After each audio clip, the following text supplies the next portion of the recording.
Skin removed. They ain't stop making guns where they made yours. Sick with it. Feeling like I woke up with stage 4. They ain't want the peace loops, but they opened up the cage for. Endure the pain, been through hard times is what I'm made for. Pay my dues, never left a wage. I just rage war. Many chains and gold teeth, it's the blood of a slave. Sit on a throne with a gold crown from the blood of a slave. This is our world. Got it from the mud to the grave. Become a thing in the past. Don't be a story in my page.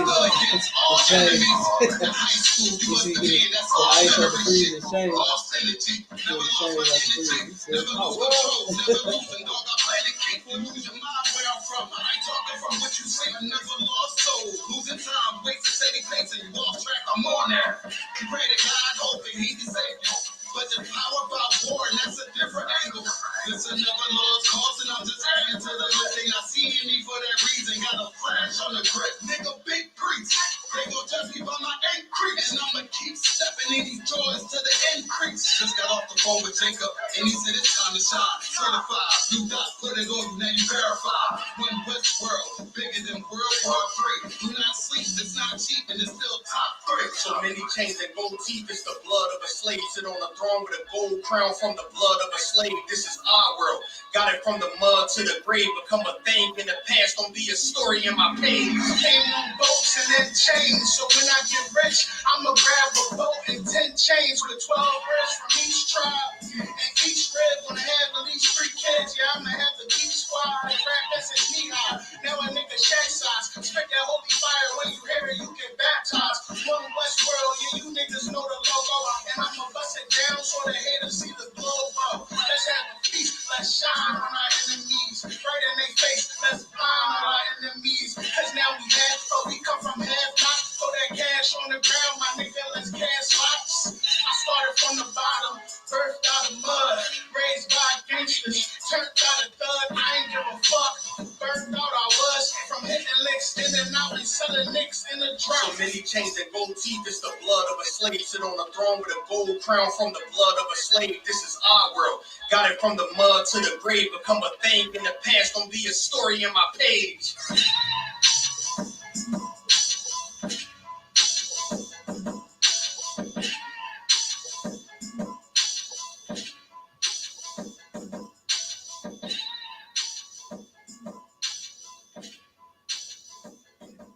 Hey, how you pulling that music up, Cap? YouTube?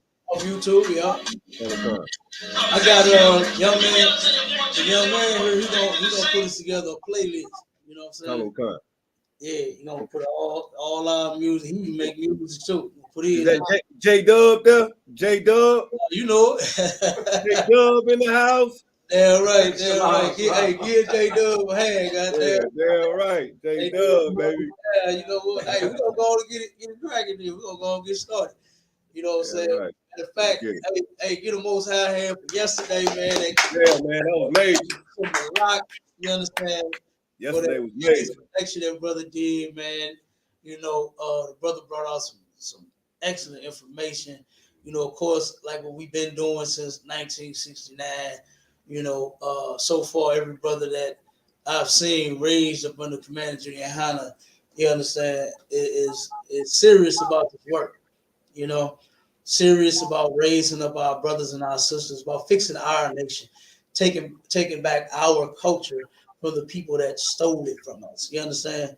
And it's man, the camp was glorious as well. Glorious. That was back on our spot. I don't know if I told you, but that's a spot that we had. We took that spot. It was years ago. I can't remember how many it was. You know, we've been down there at KC doing our thing for a while, and we had the purple building.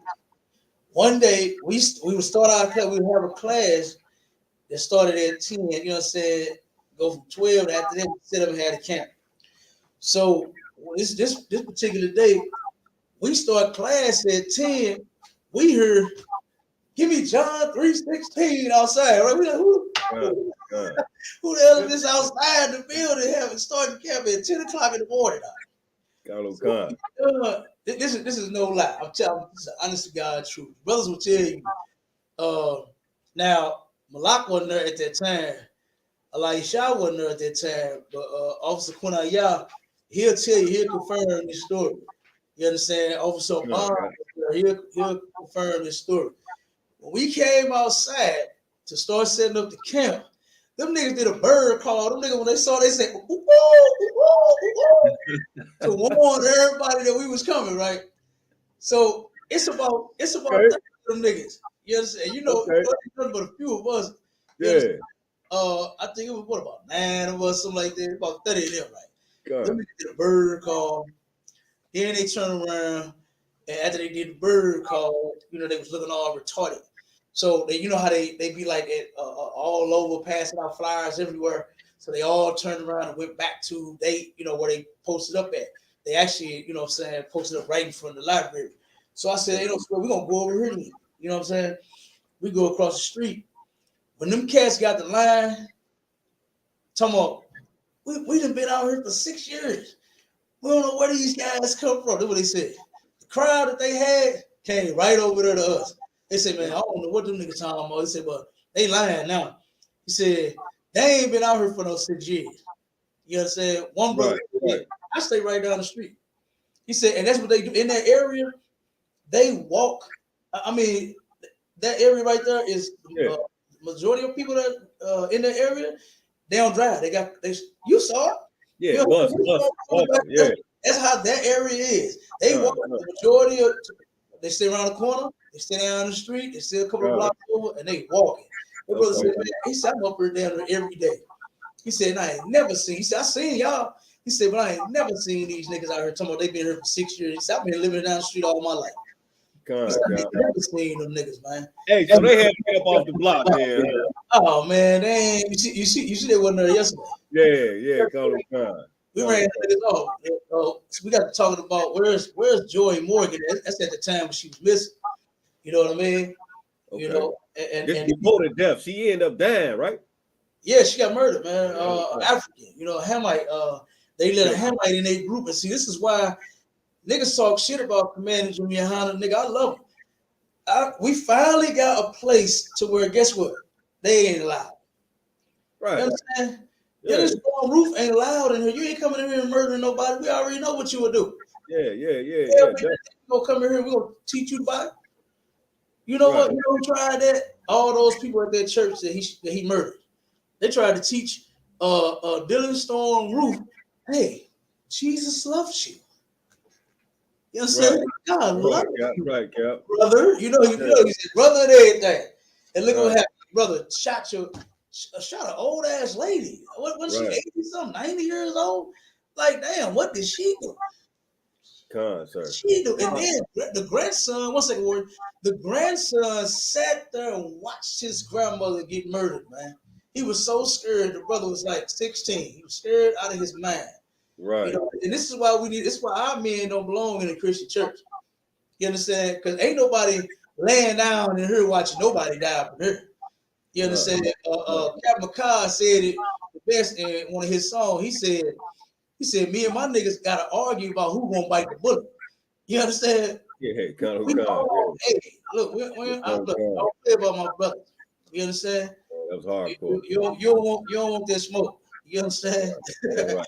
But yeah, man, the young man laid there. And while he was low, that's what get me. He was reloading the gun every time he shot somebody. He had to reload. He reloaded the gun down there 7, 8 times. I heard.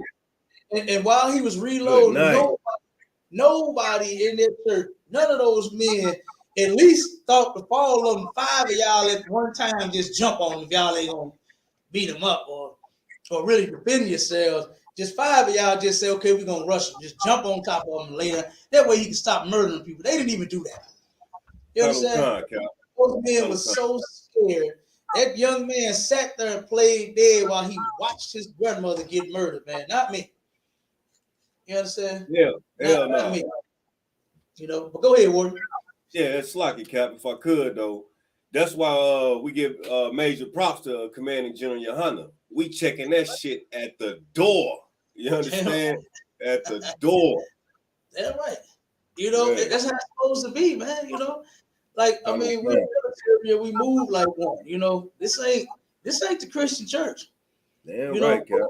What they say? We're not in Kansas anymore, Toto. We was in Kansas yesterday. You understand? ISUPK was in Kansas yesterday, and they knew it. They knew it. Did you see them everywhere we went? You understand? Yeah, right, Cap. You guys here doing damn. You understand? Everywhere we went, you We know. shut gates down. Hey, shut it down. Yeah. They had to get us. They had to gather some shit together for us as we was in the building. Yeah, look, that brother. It was a brother in the library. He wanted to come up. He had a devil for a woman. He couldn't leave it downstairs. You know what I'm saying? She probably ran off with another man. You know what I'm saying? While this brother came with his brothers and learned the truth, that devil probably would have ran off with another man. So he decided not to come upstairs with us. You know what I'm saying? All because of the devil. You know. Go ahead. Yeah, they're like the scripture say in Deuteronomy, man. They're gonna take you away from him. You ain't gonna be able to serve your God because you serving your oppressor. You serving the devil and don't even know it. Absolutely. Don't even know it. Like you said, we really think that the devil lives under the ground. We really think that.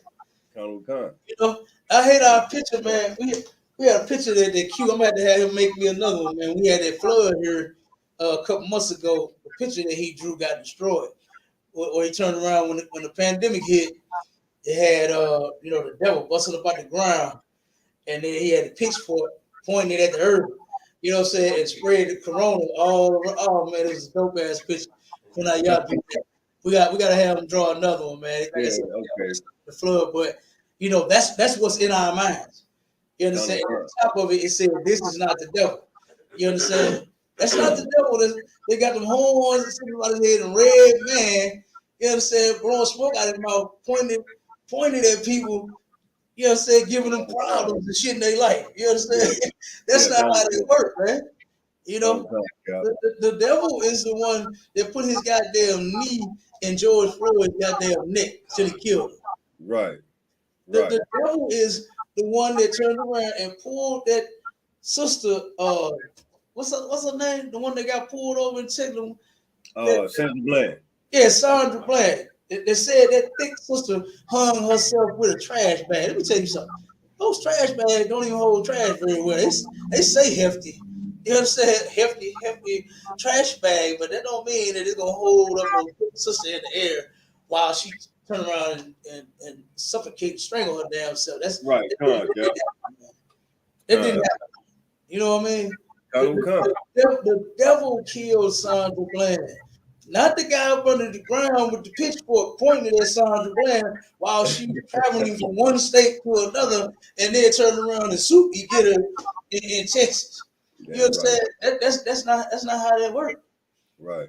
You know, Tamir Rice, the devil didn't point his pitchfork at the playground. Right. But the devil pulled up to the playground and murdered the kid. Exactly. That's reality. Damn right it is. And man, when I got into the ISUPK, and when they, we say it all the time, you hear it all the time, you got to get the spookism off the Bible. You understand? Because I really thought that the devil, you understand, was causing problems in my life. It was the devil. You know how they said, the devil thought he had me, but God got me. All that nonsense in the Christian. Right, Cal. I mean, like, come on, man. The devil do got you. You smoke weed. You crack. You sleep with white girl. You gay. You lesbian. You celebrate Christmas, Halloween, Thanksgiving. You celebrate your birthday. The devil already got you. Right. He already got you. Damn right, Cal. You know? So what you talking about? So this is why the ISUPK is so very vitally important, man, to our existence. I remember Commander General Yohana said this, and this is one thing that got me is on that documentary that Captain Moquad interviewed him in. God, I know what you're talking about. That part where he said that if my people don't have, he said, if I don't take this truth and push this forward, he said, my people die. That's what he said. And I said, God damn, somebody actually love niggas, man. That was heavy. Love niggas. You know, enough to push this truth so we can have it, so we can live. Sir. Our king, that's why he died, so that we could live. Commander Junior Hunter, everybody else left, he stayed so that we could live. Right. And that's what helped make make my decision. I was, oh, you know what? I'm getting down with that brother right there. Right. You understand? He sound like he love niggas. Right, Cap. And he do. I know the man. Been knowing him for 8 years of my life now, and he absolutely does. And everybody should know and understand by now that them other people are not your leaders, man. Those pastors are not your leaders. Right. They don't give a damn about you. Don't. They can care less about you, man. The Christian church don't help you do nothing. Go ahead, mighty man. Right, Cap. What you bringing out heavy, man? Still along them lines. When we was out in Kansas City, man, that one pastor out there named Carl Thunderbird. You understand me? Mad at his parishioners because they wouldn't buy him no Movado watch. I know everybody heard about that. Hey, we brought that out in class one night. This nigga was upset about a watch. I was like, real upset. Like you gay. Yeah, he ain't fooling nobody. He was upset. Yeah. He was really upset about that. Yeah. And basically what he's saying, give me money. You understand? Buy me things. Y'all supposed to afford my life. Come on with that money. Yeah.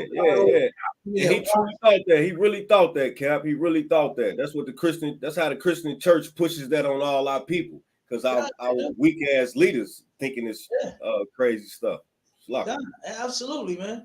You know, and it's a shame that in 2023 that our people are still following these folks, man. I'm saying 23 because it's right around the corner. You know what I mean? They still following these pastors, man, these preachers. Sir. Like for what? When number one, they left you alone. They turned around and completely left the people. And said, hell with niggas, man. You about to give me that code? I think not. Not one time did they turn around and shut the ISUPK down. They came here in this building, this 3-story building that we are in, and inspected every office, stuck notes on everybody's door, and said, nobody can come in here. Nobody can come in here. Nobody can come in here. They came down here and said, when your classes, what y'all do? This and that. Okay, well, just stay 6 feet from each other. Put on a mask, you understand, and make sure you check your temps. That's it. Right, Cap. Exactly. And then guess what? We ain't tied in with the government. No. You understand? We ain't in cahoots or what they like to say. We in bed with the government. We ain't none of that garbage, man. We ain't forming no million-man marches. Right? Ain't got to get down with them, man. You understand? We done got down. We done got down with the Most High. Cap. We got down with our King, our shot. We done got down with Commander Junior Hunter. Right. And guess what? We ain't sold out at all. We can't say the things that we say and be sold out. How can we speak against the white man since 1969 and be the sold out? You can't do it. Selling out means you don't speak out against him. You can't open your mouth. You see what they doing to the brothers and the celebrities and then the news. Right. Look at what they did to poor little old Nick Cannon, man. What did Nick Cannon ever do other than marry Mariah Carey and make niggas laugh on their TV show ahead? Wow. What did he do, man? He said the dude was black and he got canceled. You understand? They canceled the man's show. You know what I'm saying? Took money away from him, all that kind of nonsense. Every brother that turn around and speak the truth, they turn around and they some way, they gonna turn around and try to break you. Right. You know what I'm saying? And here's the thing that we can't expect out of these brothers in the world is for them to last. You understand? All right, Cap. Damn right. Them to last like us. You know what I mean? When I seen that the brother Kyrie turned around and apologized, man, I'm out. I mean, that's what I was expecting. You know what I'm saying? But he did tell the truth, though. You understand? Right. Of course, I don't agree with everything that they say because they don't totally know the truth. You understand? They don't know everything that we know. Like my man Kanye West has said, yeah, we the 12 tribes of Judah. You know what I'm saying? Well, he misspoke. You know what I'm saying? He tried. But we know what he's talking about. You understand? When he said the Jews is black and that them white Jews rob brothers and do all that. Oh man, Right on point. you saw the movie Cadillac Records, didn't you? Right. Look at what that white boy did to them brothers, man. And that one cat, what's his name, Howlin' Wolf, they dogged him. They like, damn, you ain't gonna get you no Cadillac. He said, no, I want that money. Pay me. You understand? He said, my pickup truck worked just fine. I'll ride this. But you gotta put that money in my pocket. He was the only one that didn't fall for that okie doke. And then you see that one brother had to go and beg the white man to put him and his family in a house because they was grown. He was having all them kids. You understand? And he turned around and he got all them Cadillacs, but he ain't got no money in no house. And he had to go beg the white man to put them in a place. You know? Right. And I was like, God damn. So they ain't lying. Go ahead. Stand on the same lines. Same thing with Jimmy Iovine. That's a famous Jewish name, Jewish man. Jimmy Iovine with what's that? NWA, Ice Cube, and all them. And he got the nerve to sit back and keep his mouth closed. Ain't these uppity Negroes made enough goddamn money where you can come back and give and help your people and still take care of yourself? Ain't these niggas tired of being over in these white neighborhoods all crammed up in white society? I know these niggas tired of that, man. I know they is, Cap. But he still want to turn his back on this brother, man, who going through and went through the same thing that he went through. That's what I don't understand. Right. Hey, man, jig is up, Cap. These Negroes, man, they got to go, Cap. They got to go. Right. They got to go, Cap. I'm with you, man. You know what I'm saying? It's ridiculous. You know? So I mean, we got work to do, you know.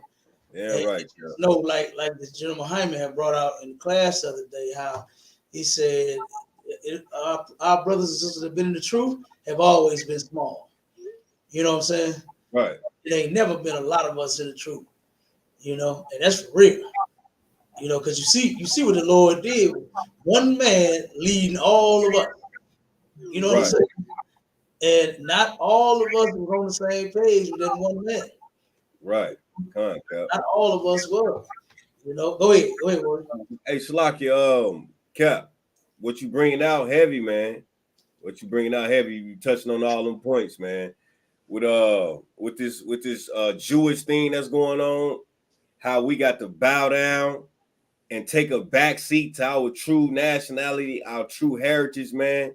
And all our leaders are weak, effeminate leaders, man. That's not even caring about the plight of their own people. What you bringing out heavy, Cap? That's all I want to say, Cap. All right, Cap. Go ahead, you can start with your article, man. Hey, Cap, what I got was this over in France, man. Mm-hmm. This was he was a leader. I think he made law. He was with the legislation over there in France. Lucky, I'm pulling up now, sir. Come on with it. He was a far right lawmaker in France, criticized after he responded to a black lawmaker question about migrants stranded at sea by apparently saying, "Let them return to Africa." Good. And what they did, Cap, they stopped the session. They closed the session down instead of dealing with. Let's deal with this. That's what they do, man. When it comes to things like that, anti-Semitic against us, they shut it down and let everybody else talk about it instead of them dealing with that head on right there. The man got a 15-day suspension. Ooh, okay. Right. But what the hell is that, Cap? Let me read it again for you.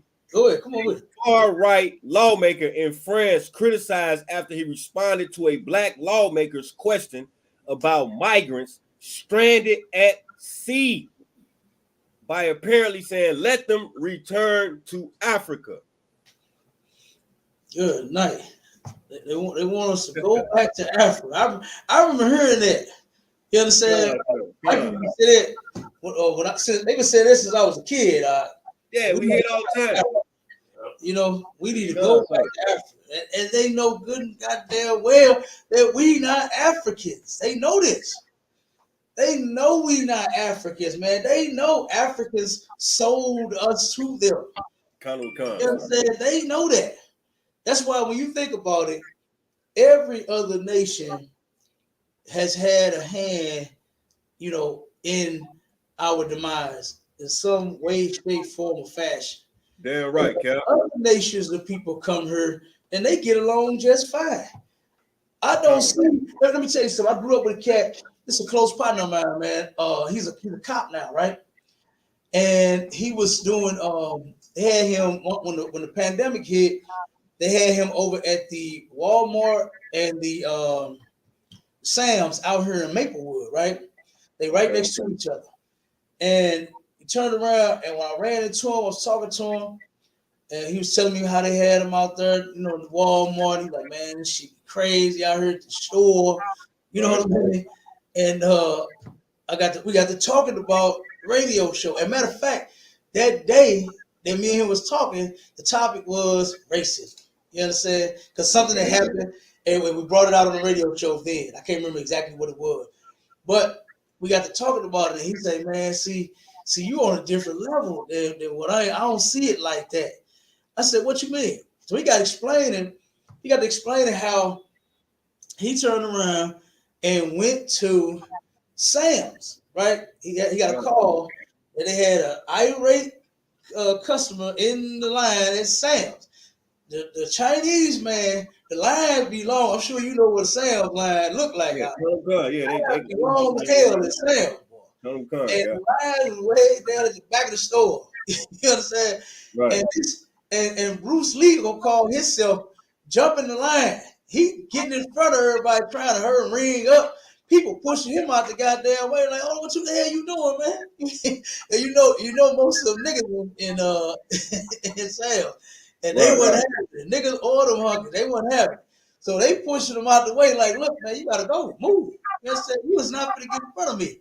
So the police, and security, everybody rushed on over there, right? The brother responded to that call. He say, when he get there, he telling the dude, like, look, man, you can't be jumping the line. What the hell wrong with you? Go to the back or either get out the store. So he get talking crazy to the brother. Told him, I ain't finna do nothing. And you ain't gonna make me do nothing. That's what he told the brother. It's a cop. You know what I'm saying? This nigga's a cop. But you a nigga though. You see what I'm saying? And Bruce Lee ain't give a damn about this nigga standing before him with the law on his side, with the badge on his hip, on his chest, and a gun on the other side, on his other hip. He don't care about that. That's heavy, about that. You understand? And you know what Bruce Lee did? He tried to put some of that karate on a nigga. He rushed my partner, and of course, he had to handle his business on him. He said he beat the dog shit out of him. You understand? But the point I'm making, and look, I told him, I said, now, how does that compare? Because that's what happened. Now it came to me. It was a brother and his mother that returned a TV that did not work in that very same store. That's what happened. Okay. And guess what? The woman had her receipt in her hand, and they damn near killed her son in that store. Talking about they stole the TV. When the woman screaming and yelling on the video, I heard my receipt is, get off my son. You understand? They thought the woman, they thought they stole the TV out. Right. I heard Bruce Lee is jumping everybody in the goddamn line. Told the brother to his face, that's a cop, I ain't finna, who you talking to? You ain't tell me what to do. Right. You understand? And then tried to throw some of that kung fu on his ass. You understand? What's that old song? You might know karate, but I know crazy. You understand? That's an old saying right there. Old school song. That brother went crazy on his ass, beat the shit out of him. But I told him, I said, now, brother, how does that compare to what we talking about? Bruce Lee gave you a reason to beat his ass. He attacked you. You see what I'm saying? Right. His brother and his mother was simply in line waiting to talk to return to get her money back for a TV that she got the receipt in her hand, brother. And they damn near killed this man in that very store. over this. You understand? I said, you gotta give me something else, man. That ain't working. That ain't doing it, bro. That's not the same. He still never understood. Like, he still never understood what you were saying after all that. He a Christian. He a Christian. He don't understand. So then, look, he tried to go with another story, right? Right, Cap. I got you. He turned around and he say, well, because I told him, I said, give me something else, man, because there's no comparison to that. To where the brother and his mother is standing in line. They brought the TV in, and then they got the receipt in their hand. They got the receipt. Turns out that the woman, that was a legit TV that she brought and was returning. They didn't steal anything. Simple, man. They didn't steal anything. You know what I'm saying? And this brother almost lost his life from these devils rushing him, rushed right in the store and started whooping his ass when he did nothing wrong. They did nothing wrong. But then now you got Bruce Lee in the line trying to hurry up and get back to his restaurant to sell crab rangoons to niggas. You understand? Right, of course. And shrimp fried rice to niggas. Right. And then he attacked you, and you still don't see that? You still don't see the difference in that? To where Bruce Lee gave you a reason.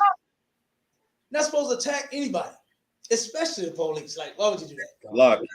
So then I told him, I said, you got to give me something else, man. That ain't working. I ain't understanding that. So then he tried to use this where African was driving crazy. You know they don't know how to drive at all. Right. You understand? Right. They don't drive at all. You know, them foreigners, man, don't come over and know how to drive. Yeah. I don't know if it's the all the dirt and mud roads they got back home, or it's the steering wheel being on the opposite side of the car. I don't know what their problem is, but they don't know how to drive very well when they come. Sir. So he said his African was driving through his neck of the woods like he was crazy. Right. So he turned around and stopped him, right? And the African did the same damn thing. I said, brother, don't you see that? Don't nobody respect you. Right. It's simple. You a cop, and these other nations of people don't respect you because you a nigga, bro. Right. They don't give a damn because you no cop. Yeah. That African got out and was talking to him crazy, and he said he got in his face and shit, and he had to handle his business on him. Right. I said, you still not getting it. You still don't see it. Like you just asked me. You know what I'm saying? You would have asked him the same thing. Like, brother, you don't get it? That's your second story. You still don't get it? And you know it's been countless white folks that could care less that nigga done pulled him off. You understand? Right. You know how the white man do you. When we got on this story here, it's a brother that's been working for the city for, I think at that time it was like 13 or 15 years. So when we pulled that story, it was a couple years, so it's a couple years past that now. Okay, so I was gonna ask you that. Yeah, and the brother, it was an accident outside of his house, right? He goes, put his badge around his neck, put his gun on, go outside, try to help the people, right? In the car accident. Several people, of course, responded to the call. The first ones on the scene come in a paddy wagon. You know what I'm saying? They talking to each other. You know what I'm saying? They know he a police officer. As you, this is the same, because you know here in the city, I don't know if you know, but in the city of St. Louis, you have to live where you work at. You understand? You gotta live in whatever municipality. If it's the city of St. Louis, you gotta live somewhere in the city. If it's one of the counties, you gotta live in that county. That's how Missouri do it now. They don't all go by that. Of course, all of them ain't living where they work, but that's how they claim it's supposed to be. That's terrible, I'm telling you. So the second one that pulled up, right? This brother is in the middle of two officers. He's in between two, cops dressed in their uniforms. Plain clothes. Got his badge hanging around his neck, and got his gun. Of course, his gun is showing. I see where you going, Cap. So this other cop that pulls up, see this brother, yells, he's got a gun, pulled out his gun out and shot this brother in his chest. Shot the brother in his chest, almost killed him on the spot. Now, let's take it off of him being, almost murdered by his, co-worker for 1 second. let's put that to the side just for 1 second. He started explaining his story. They asked him, had he ever experienced any racism all the years of him being a police officer in the city of St. Louis? And he said, oh, hell yeah. That's what his response was. And mind you, he's still on the force. He's still a cop. That shit make me sick, Cap. He said that he go to work and experience the most racism there than outside when he go pull over white people. His co-workers, the ones that he got to trust, is going to watch his back. You know what I'm saying? When they pull up at a scene. You got to trust that the people that want you dead is going to save your life when you go to the scene of a crime.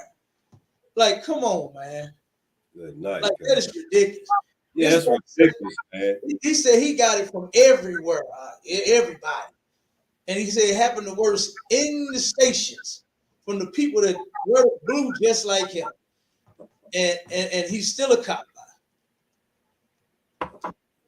Man, almost. Yeah. So I mean, I just don't get it. I just don't get it. Good, Cap. Come on with it. You know what's wrong with that, brother? You got to blame TDJs, Creflo Dollar, the local pastors out there in St. Louis, in the city, in the county, for teaching and spreading this love, self-doctrine to our people. He while they hating us, he loving them.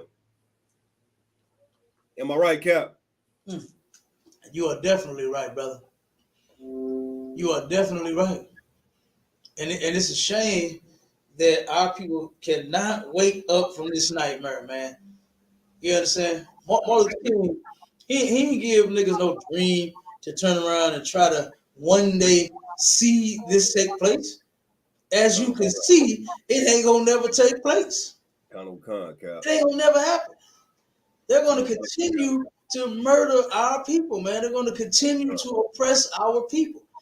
It ain't gonna never be like Martin Luther King lied and said, so we're gonna be holding hands with little white boys and little white girls. See what happened when OJ tried to hold hands with one? Yeah, definitely. He held hands with her. She ran him right to the jail. Hey, come on, man. You see what happened when Ray J and Kanye tried to hold hands with a white girl? I heard she tried to take his kids, Cap. Is that true? Yeah, that's true. And she jumped out there and said in a video, I'll find a video. She said, oh no, I stand with the Jewish community. What? I ain't standing with the father of my children. Are you crazy? I'm standing with my people. That's what she said. You understand? I'm standing with white people. Verbatim? She said that. Yes. I'm gonna find a video play. If you could, Cap. If you could. Yeah. Wow. Yo. Oh yeah. Wow. Kim Kardashian, she's standing with white people. She don't give a damn about that nigga being the richest nigga in the world. She don't care nothing about him being worth $11 billion. Call him Cap. She don't care nothing about none of that. She turned around and used these niggas to get whole famous, and then now what did she do? Run back to her people. Same way J-Lo did. You understand? That whole J-Lo, when she was with P. Diddy? Yeah. You understand? She was almost irrelevant. But then got with him and blew up and then turned around and ran back to what's his name? Mark Anthony? Ran back to a white boy. Yeah, come on. Man, niggas gotta understand that white girl, she might be that thing, the wildest thing of your dreams. But it's going to be a nightmare. I'm telling you. Go ahead. Hey, Cap, that's why I gotta give it up to you, man, for teaching us how to keep our knee on the neck of these oppressors, man.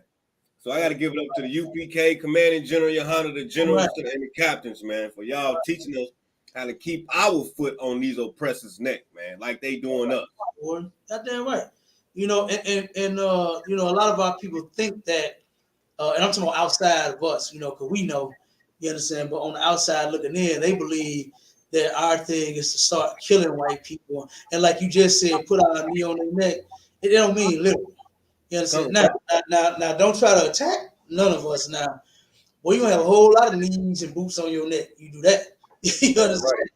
You're gonna be begging and pleading for somebody to get their knee and their boot out your neck. You That's understand? right, Cap. That's Don't right, play about Cap. our brothers and our sisters.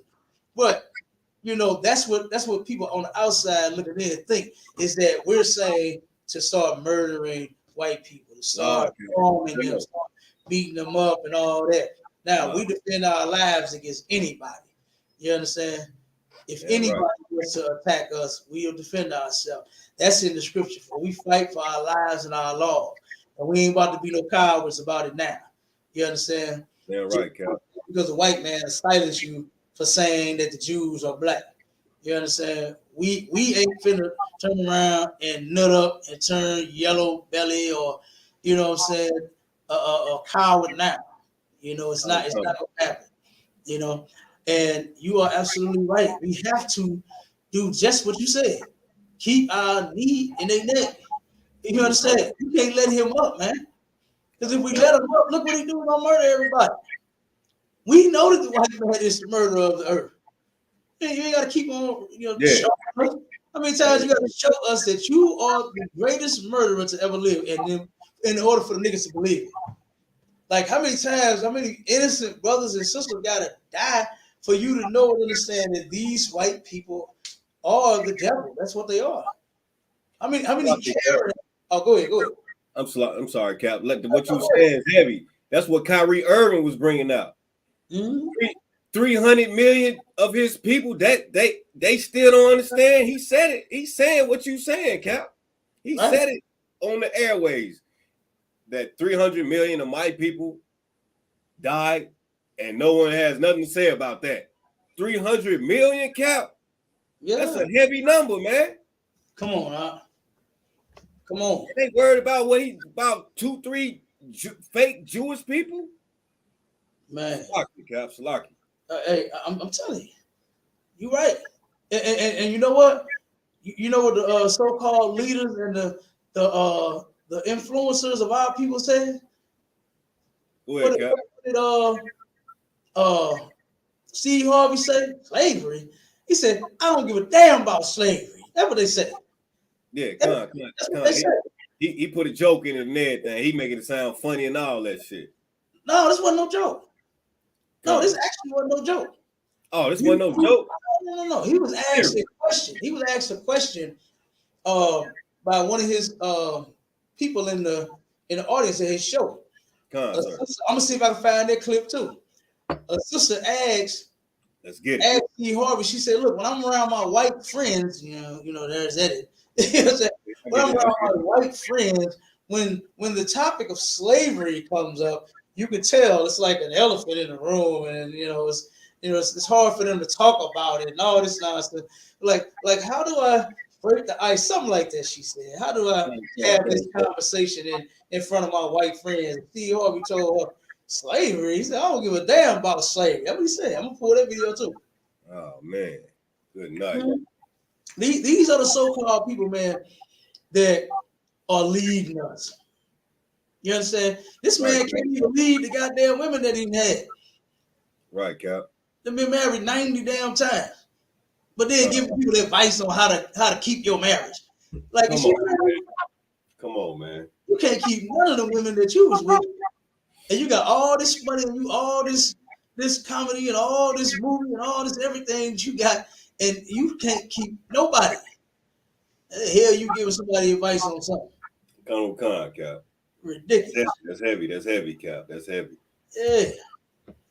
But I had another Kyrie story, sir. If I could, I mean another story on Kanye West, if I could. Oh, come on. Salaki.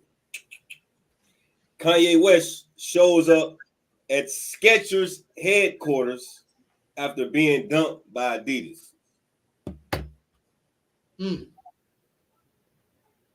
Yeah, man. They running our brothers in the mud, man, and ain't nobody got nothing to say about it but the ISUPK, man. Yeah, But the real priests and prophets, man. Ain't nobody saying nothing about these issues but the Israelites and the ISUPK, sir. Bringing out this truth. Damn right. Man, we support Kanye and Kyrie Irving saying that we are the real Jews, man. We support that, man. Right. We support that because we study and we know that we are the real Jews. We look way past beyond what the so-called white man is saying. We look way past that and get the truth. You understand? Go back to the etymology of all this. You understand? No sweat. And guess what? Kanye West and Kyrie Irving support the ISUPK. You know what I'm saying? Yeah. We've been saying it since 1969.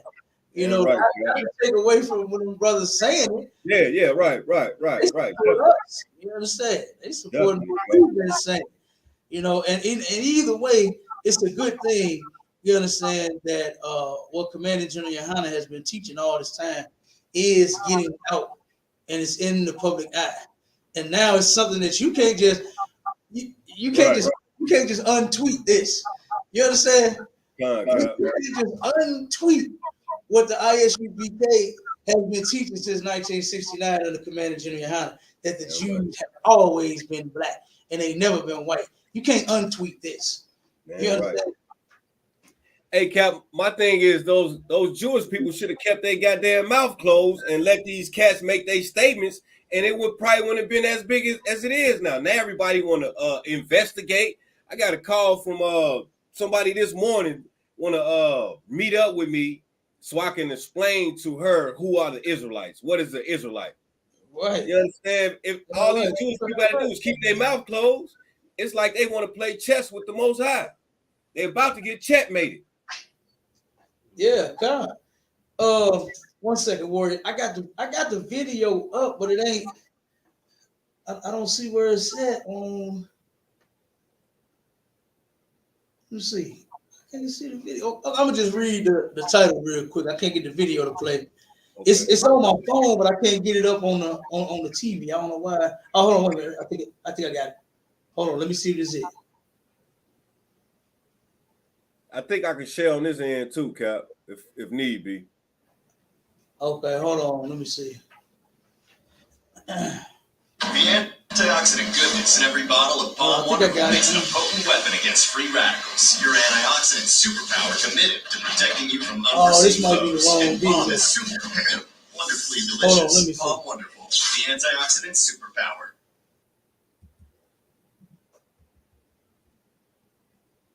Cap. Okay, yeah, this Superior's Morgan thing. Damn, I wonder why it ain't. But this is what it say. I can't. It won't give me the other video where she said it. But this is what it says. It says, Kim Kardashian publicly condemns Kanye West for violence and hateful rhetoric. I stand together with the Jewish community. You understand that? You see what it's saying here? Yeah, she doing what she should do. She doing what she's supposed to do. Yeah. We just go ahead. Come on. Like I said, yeah. Each one, come on. Yeah, she's doing what she's supposed to do. I mean, we should be able to look at that and be like, okay, yeah, you know what? All right, well, you want to be like that? This is how we gonna be. But we so goddamn simple and in the docile state, Cap, we can't even understand, man. All this love. These Christian churches still preaching love. Come on. Still preaching this love after all this that's going on. And you know what, Cap? Ain't not one pastor, I ain't heard not one pastor, man, come out and speak out about none of this, man. Nothing. They talking about voting. Mm-hmm. Slocky. God, they are. That's what they were heard about, man. Now, you know what gets me is, where is the love for the niggas at? It ain't never been no love thrown our way. None. It's always we gotta love them. Why do they force us to love them, and they won't even ask them to love us in return? Let alone force them white people. Hey man, you gotta love everybody. Gotta love everybody. They don't tell that to white people. Right. Do you know not one white person that has never been told to a white person Cap. that they got to love everybody? Yeah. Ain't no devil gonna love nobody, but who the hell he want to love, and that's his goddamn self. Yeah. You're never going to tell Karen that she has to love everybody. You mean tell me I gotta love these niggas that's selling water in the park without a permit? I gotta love them? Are you telling me I gotta turn around and wait a minute, they had the permit, didn't it? She said they had the permit, but in her eye, they ain't had no permit. They're doing something illegal. You mean tell me I gotta love these niggas that are barbecuing in the park when it's not a law against barbecuing in the park? I gotta love them? Are you kidding me? You mean tell me I gotta love these niggas that pulled in this parking space that I wanted? I gotta love them? Are you crazy? Cap. Nobody ever tells white people what to do. The pastors don't never tell white people what to damn do. Right. But they will come stick their finger in your face and inside your head and say, "Well, you better love white people. You better stop playing." God says you better love white people. They forced that mess on us to do what you just said. You understand? It was to keep us docile, man. Keep us dumb. You know what I mean? Keep us dumb, brother. That's what they do to us. But they don't say not a word. They ain't gonna go to Kim Kardashian and say, "Why don't you love Kanye? He's the father of your children. Like, why don't you love him? Why don't you stand with him? Stand with him. He's right. They're ripping him off. He's right. They're ripping them. Would you stand for anybody ripping you off? Think about it, Kim. They ain't gonna say nothing. They're gonna say, look at that, yup. See, that's what he get. If he wouldn't have said nothing, and she wouldn't have said, they wouldn't have sent the kids, and they gonna have something to say about him. You understand? And check it out. One of my contracts, I'll never forget this. I turned around and the brother, me and one of the supervisors, right, had got cool. Me and him. When I saw when I first took this contract on, this was part of my cleaning group. When I first took the contract on, I saw, man, the racism just oozing out of these two devils' pores. You understand? It was three. 4 of them all together in the office. It was the main supervisor, you know what I'm saying, the lead supervisor, and then the secretary, and then the sister that was the secretary. And I'm gonna tell you, I included the sister in that too. But I could just see the racism and the hate, right, coming from those three, the three devils. I could see the love coming from the sister. Now, I know, wait before you jump. I'm talking about a brother. She was married to a white man. So, so now you see why I included her in the folk, right? When I got there, the devil, once we did our walkthrough, right? The devil came to me when we was done. He said, "Hey," he said, "if you see any food anywhere in this break room, come tell me and I'll fire their ass." And we said, just like I'm talking to you. That's exactly how he said it. I said, all right. So me and the supervisor, the brother, me and him, like I said, we got cool, right? Right. When I came in, the brother was dapping me up, shouting me out, you know what I'm saying, all that. So I'm like, okay, I believe I can talk to him, right? So I goes to him. And I told the brother, I said, look, man, I don't want no brother to lose their job. You know what I'm saying? Over no trash and over the, them leaving their lunches or their boxes or whatever it is, man. Right, Cal. Just tell them all to get their trash, throw it in. I put 6 trash cans down there. You understand? So it wouldn't be it's 6 big trash cans, tall ones, not no small ass little office trash can. I get it. For the weight. Right. I put something down there for them brothers, man. Right. No trash in there, right? And of course, periodically, man, sometimes when you working and all that, you forget. Sometimes you might try to do a Jordan, throw it in the trash and then miss. You know what I'm saying? I understand. Sometimes you just be like, man, fuck this shit and leave it on the table. right? I understand. But me and the brother, we working so that when none of them brothers lose their job over no trash, right?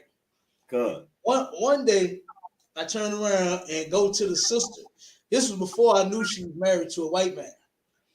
I told her, I said, hey, sis, I thought I could talk to her too. It was working so well with me and the brother. You know what I mean? And I'm like, okay, well, maybe everybody on the same team in here, right? As far as us helping each other keep their jobs, you know what I'm saying? Keep some unity, right? Ain't that what they say in the world?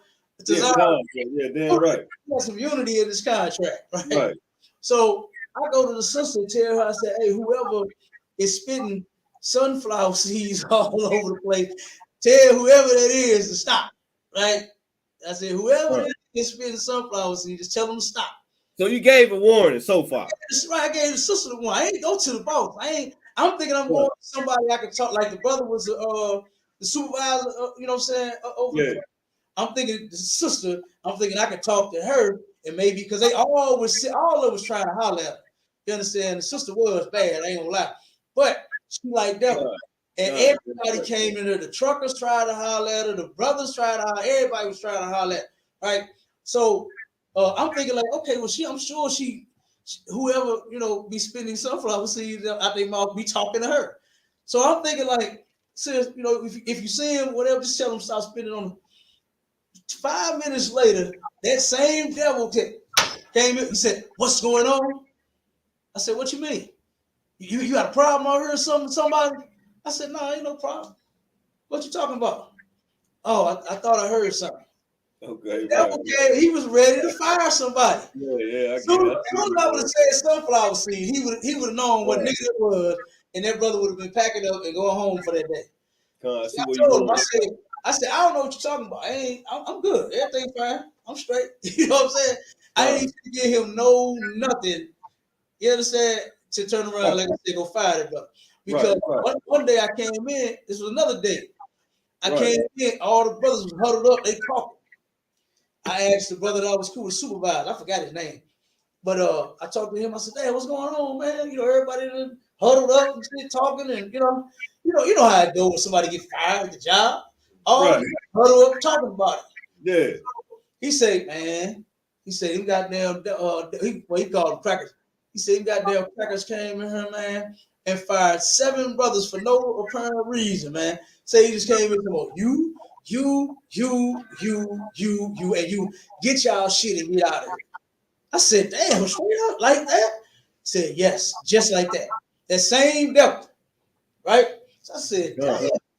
He said, man, the brothers, they do their work, they come on time, they ain't have no reason to fire them. That's what he said. Sir. That's what the brother said. He said, but they gone though. I said, damn, they like that.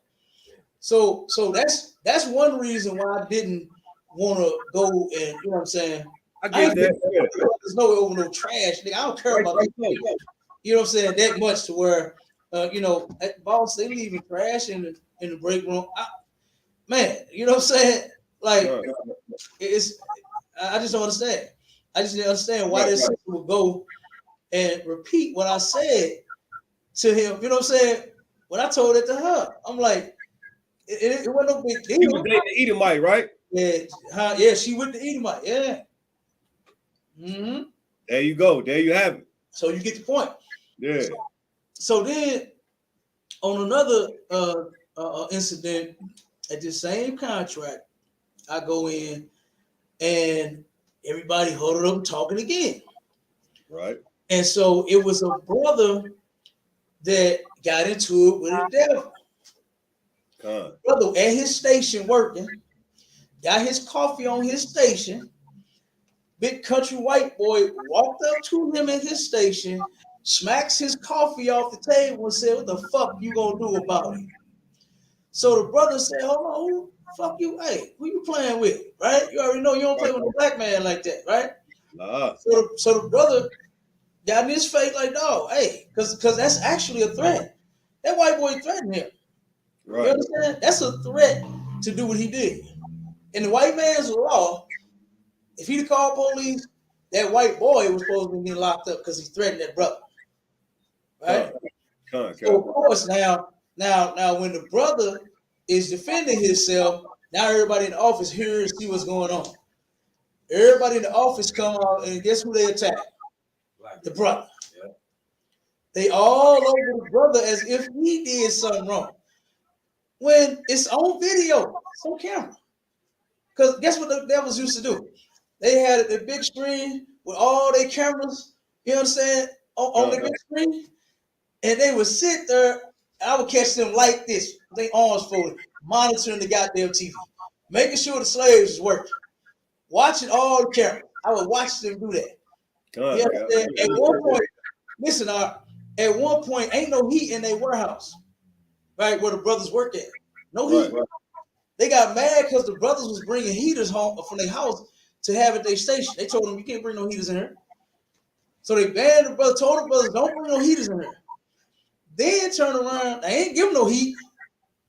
They ain't give them niggas no heat, but they told them, don't bring no heat up in here.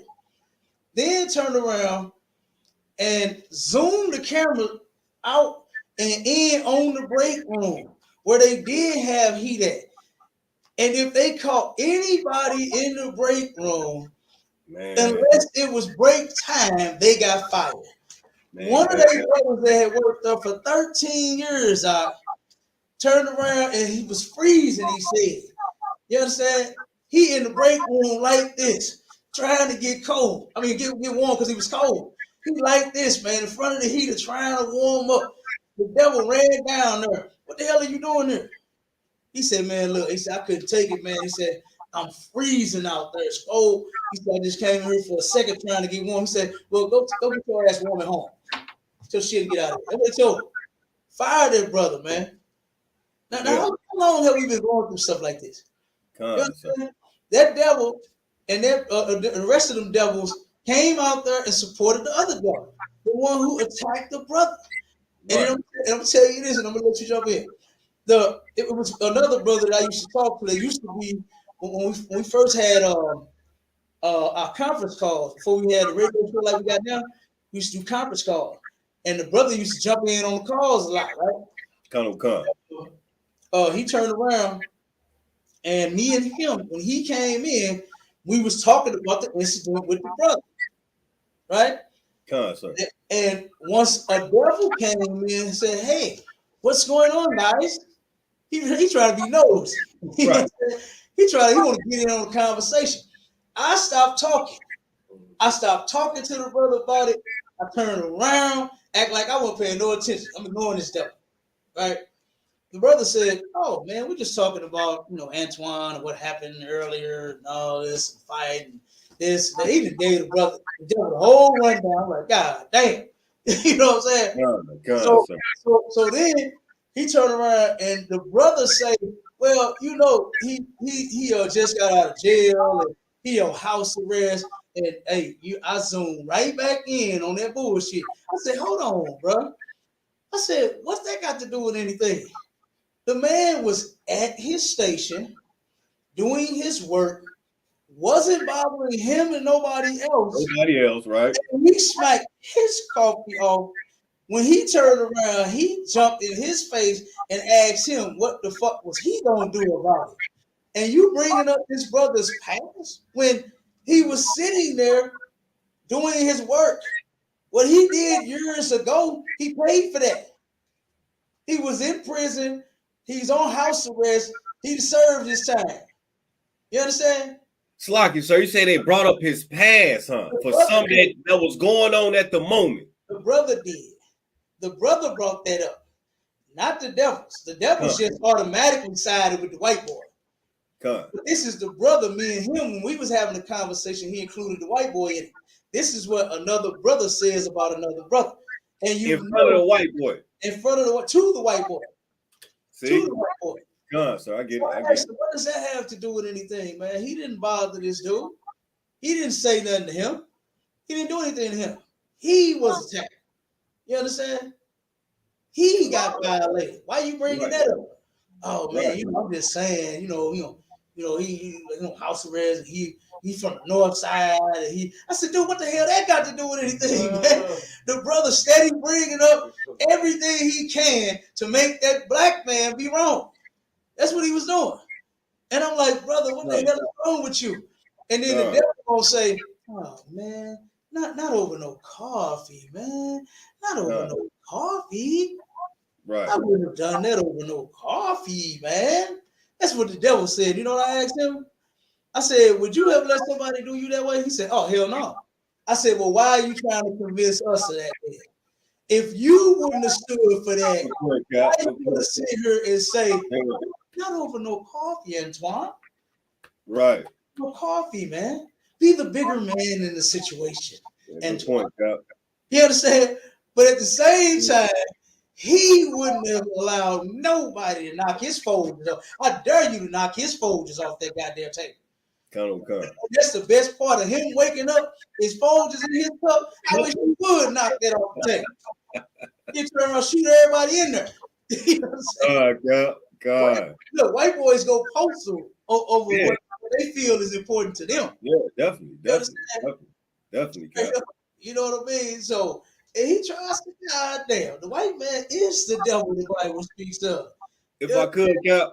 Go ahead. Hey, and these devils you talking about, they probably Jewish and all that. Yeah, they are. I'm telling you. Yeah, you know, they probably Jewish and all that shit, man. Yeah, you know it. And racist is I don't know what, but still want to point the blame at the brothers and all that, man. But the other brother was wrong though, Cap. He was wrong for that, man. Definitely. Hey, what I was gonna say, he would have been a house nigga back in the day. He would have been one of them goddamn house niggas, man. He is. And you know what he did? The brother claimed to have been so interested in the truth. Like I said, he was listening and tuned in to all of our conference calls. But you know what he ended up doing? He said, man, God gave me a vision one day and woke me up, and now I'm a Christian preacher. I saw the brother at Home Depot, and he had a revelation in his life, and now he is a Christian pastor. I said, I knew it. I should have known. Did you get a chance to cut him, Cap, or you had to keep moving on that one, didn't you? You know I cut him. You know I'm gonna let him get away. Most High Christ, God. You know we spread not in the ISUPK. I don't give a damn. Right. I ain't give a damn about the people at Home Depot or nothing else. I said it too. I said, wow, no wonder you were so soft at the job. Cause one more incident that happened to him. While he was capping for white people, they ended up firing his ass. And he cried in the car. No lie. The brother, he turned around. One day I was coming in. Okay, let me double back a little bit. He had 2 car accidents at work. Right. And the company didn't want to pay him, of course. They were saying, like, man, because he had a previous accident some years, outside of the job. And they saying, I believe that these injuries that you say you sustained, you had them previously in the other accident, not in these 2 that you had heard this in our company, under us. So the brother one day let me listen to a recording that he took on his phone, right? He said, man, listen to these white people, man. Listen what they did to me. The company doctor, right? The company doctor turned around and he said, they're going back and forth about his back. So he said, Doc, he said, every time I come here, you never check me. It's always, you just say you're going to check me, but then you never do. He said, are you ever going to check my back? He said, to even see if this injury was from another incident, are you even going to check? He said, all right. Stand up. Pull your shirt up. This is what he said on the thing. The brother said, doctor, that's my butt. I said, hold on, man. You let him molest you? He said, hold on, listen, man, listen. And then he said it again. He said, doctor, that's my butt. Like, I said, bro, hold on, you let him squeeze your booty? Like, I said, bro, wait a minute. What am I hearing, bro? What am I hearing here, bro? And he said, man, what was I supposed to do? Knock his ass out? I said, yeah. Right. That would have been one for start. The man is your back and your butt is 2 different sections. You understand? You screaming, you're squeezing my butt. That's my butt. He obviously in the wrong area. So why is the white man got his hand all, feeling on your booty like R. Kelly? You understand? Right. And I said, for your masculinity, I said, like, he said, oh man, I would have been in jail. I said, damn, that's a good place to go for my masculinity. I don't mind. You know what I'm saying? Right. Some man squeezing my butt. I don't mind going to jail for me breaking your neck. Because you're not supposed to be touching me like that. You're supposed. I told you my back hurt. You understand? Right.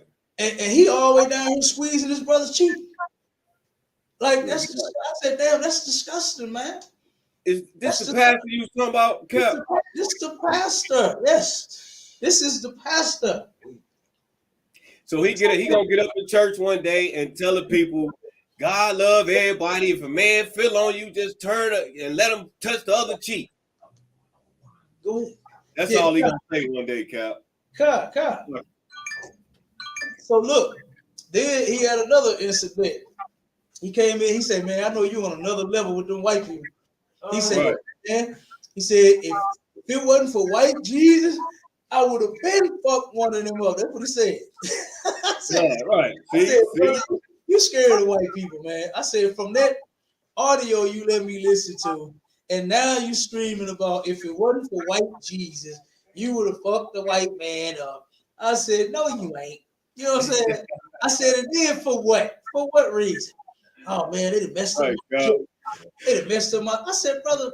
I said, you think you're the only somebody that messed up a check? That's not a reason to beat them up over your check. I said, you know what? I said, I don't even work for your boss, and he messed up my check damn near every week. And you know what I gotta do? I go right back in that office and say, hey, you messed it up. You understand? This is money you owe me. I show it to him, and he said, oh, I'm sorry, man. I'll make you another check right now. That's what he do. And he make you another check. Simple as that. Yeah, I ain't gotta beat him up about my money. You gonna pay me? You gonna pay me? Yeah, right? Yeah. That's that same thing. Why I gotta be? Oh man, yeah. You tell me I'm scared. You are. You sound like you're terrified. You understand? Because what white Jesus got to do with it? Then turn around one day, I come in, me and him. You know how brothers be talking shit back and forth, right? So he, what's up, man? I'm my boy. What's up with you? I said, hey, you the man, dog. I said, nigga, you be dropping them truck all in, out, nigga, on the road, up the road, down the road, side the road. I said, you the man, dog. We just talking shit back and forth. Yeah. So then he said, all I know is Jesus is my Lord and Savior, man. I put my head down on this. I said, no, he on something. I don't know what he on. But let me know. Let me let this white boy know I ain't with it. Whatever this is. Definitely. Look, Jesus, my Lord and Savior. I ain't with no Christianity, right? So I put my head down, walked off, and let that brother standing there, man. I wasn't going for that. Had to, Cap. You had to do that. Look, we got done, and we was heading outside. I was driving past, and he jumped out the truck, the company truck. He said, man, these motherfuckers fired me. I said, oh, yeah, man, these motherfuckers fired me, man. All this shit I do for this company. Now, see, all that sucking up you was doing. You know what I mean? Hey, don't mean nothing, man. When it's time to fire your ass. Yeah, and you see, white Jesus didn't help you save your job. Hell no. He didn't say that shit to them. It didn't help you keep your job. White Jesus fired his ass. Come on, say it again. White Jesus fired his ass. White Jesus fired his ass. You hear me? White Jesus told you to get your shit. What the black woman tell him on Thin Line? Get your shit. Get your shit and get out. And he got out. You understand me? He got out and was crying. I'm saying to myself and my crew, I said, hey, he gonna cry in the car. You know what I'm saying? Because that was damn near in tears. You know what I'm saying? But see, that's what happened when you put your hope in white folks. That's what happened when you make white Jesus your Lord and your Savior. Right. That's what happened when you make your God. Go ahead, mighty man. It's like a Cap. I didn't mean cut you out, but if I could, that's the problem, man. Everybody knows that Jesus is made up. Everybody know it. But they still scream Jesus. Everybody know Jesus is made up. Everybody know this, Cap. Yep. This is a known fact here in the earth. You can ask anybody, is Jesus white? No, man, I don't believe Jesus white. I know Jesus wasn't white. Jesus.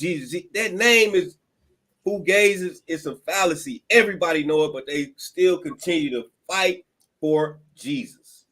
Yeah, because ultimately Jesus is the white man. That white Jesus is them people, period. And yes, they gonna go all out. You understand? They gonna Slocky, sir. I all wasn't out. even talking about the white people. I wasn't even talking about them. I know what you're saying. I get what you're saying, but in their mind, that's their God, white people. Yep.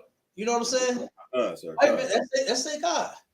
So that's why they go out on a limb for him. That's why when that devil came in that break room, he just had to tell him. He had to tell his God what we was talking about. He can't keep no secrets from his God. See, you know who I felt like at that moment? I felt like Harriet Tubman. You know how many times Harriet had to pull that pistol on a nigga. You know what I'm saying? And had to have it on a nigga. But she said, I freed thousands of slaves. It could have freed more. Only if they would have knew that they were slaves. White niggas act like we they kids. Yeah. You know what I'm saying? I got a book. When I was a slave, in this book right here, this goddamn brother was telling his story as he was a slave, and you would have thought the way he was telling stories that he was one of the master's very own children. That's the way the story sounded like. He was master's son. That's what it sounded like. You know, and that's the kind of slave that every slave want to be. They want to be master's son. Yep. They want to be close to the master. They don't want to be free. They want to be free. They want to be master's son. Yes. Come on with it. I want master head on my gold chain. Say it again. I want master head on my gold chain. You want master head on your gold chain? No, I want shield on my chain. I don't want to walk around with no white man head on, right? I want the devil in the goddamn field picking my cotton. That's what I want. Come on with it. I wanna own a concrete company. You know, they like concrete. You know what I'm saying? Cement and all that. I want to own one of them companies and having them breaking big rocks with little rocks. Django. Have them carry them on their back. Yeah, all that. I don't want to carry them around my neck. Yeah, like they used to put their feet on our back, on our kids' back, and rest their feet, but sitting on our children like they was hammocks and chairs and things like that. You understand?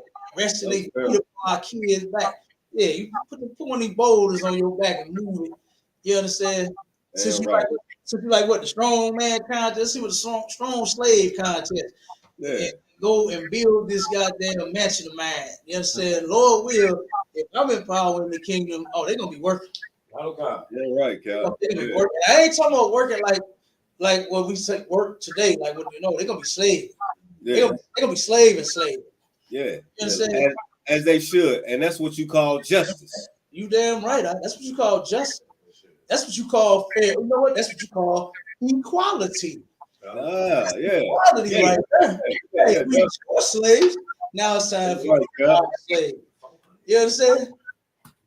And not just double. The Lord said, "Render unto her double."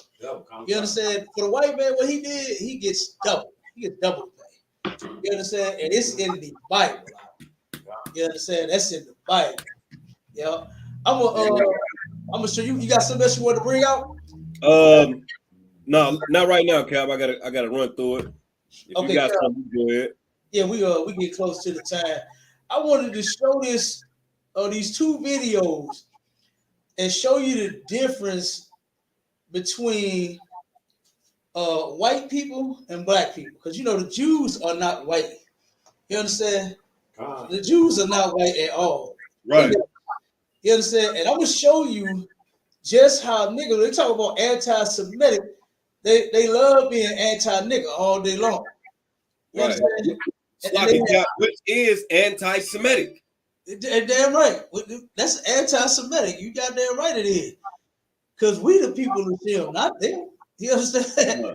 And then I'm gonna show you the difference in this video here when they got two incidents. This one happened just recently, and another one happened a few years ago with the young man Tamir Rice.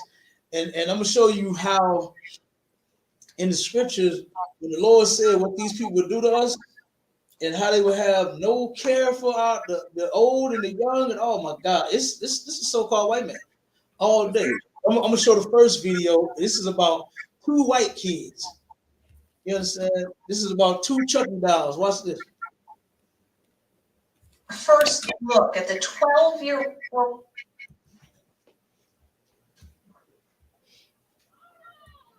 Let's get it, Cap. Hold on, it ain't showing what. Boy who cops say opened fire at deputies along with a 14-year-old girl. Today he was in court, and considering his age, it's... Hold on, let me turn it. See if you can see it this way.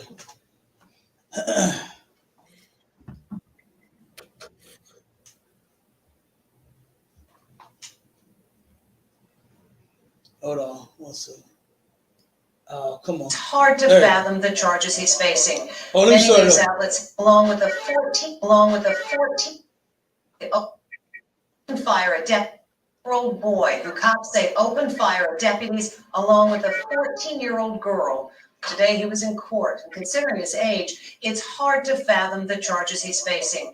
Many news outlets have decided to show his face, even though he's a minor, because of the seriousness of the incident and the charges. Les Trent reports. He looks like he could be in the principal's office for some silly prank at school. But this 12-year-old is in huge trouble with the law. You're also charged with attempted first-degree murder of a law enforcement officer. Travis O'Brien and a 14-year-old girl are accused of opening fire on cops during a 30-minute shootout. They were coming out to kill cops. The 12-year-old did not speak during today's hearing, at which the judge referred to him as Mr. O'Brien. Thank you, Mr. O'Brien. Cops say the boy and the girl ran away from a home for troubled youth. They broke into a house and found 2 shotguns, an AK-47, and a handgun. When cops arrived, the girl reportedly said to the boy, "I'm gonna roll this down like GTA," referring to the violent video game Grand Theft Auto. Shooting out the rear window toward my direction. This ain't the worst part. Deputies ducked for cover behind trees. They just busted out the window in the back. Stand by. Female has a shotgun in her hand. Stand by. Put your gun down now! She's got the AK and the shotgun. She's wrapping around the top of her neck. Then came the stunning realization that they were being fired upon by children. Let's not shoot the kids, man. It's this whole fire. They got time. At me. She's re-racking around inside the shotgun.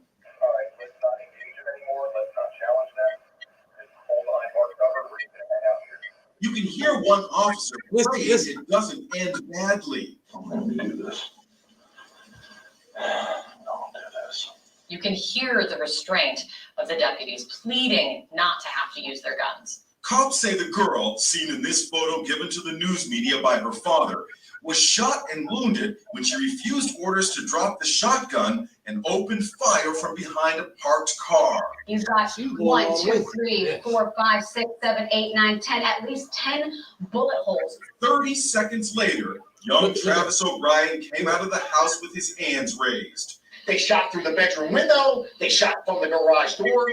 I mean, this is like Bonnie and Clyde. Now these juvenile Bonnie and Clyde desperados have to face the music. Okay, now check this out. Now notice something. You see how the cops, like the newscaster said, now they are showing great restraint. You understand? They show great restraint, not killing these kids. You heard him on the radio. He said, "Hold on, man. Wait, hold on." He said, "Don't continue to fight." He said, "They're kids, man. Just let's take our time." They getting shot at. AK-47 and a 12 gauge. He said she's re-racking 12 gauge. She know the hell she doing. She took that AK-47 and strapped it around him, got that one in one hand, and re-racked the 12 gauge like this here, busting it with the other hand, coming out like this, shooting. Straight John Wayne style, Cap. Hey, come on, man. Come on now. Hey, Slocky, go ahead.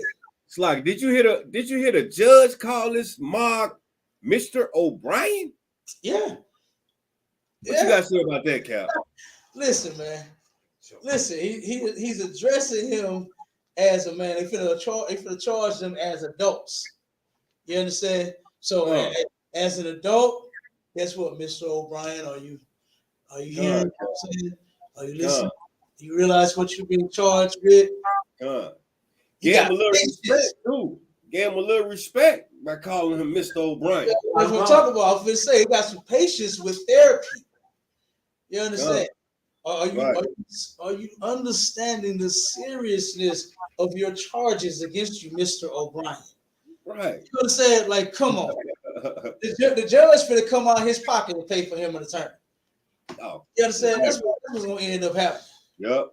You know, the girl said, "Hey, we finna roll this thing out like GTA, bitches." You understand?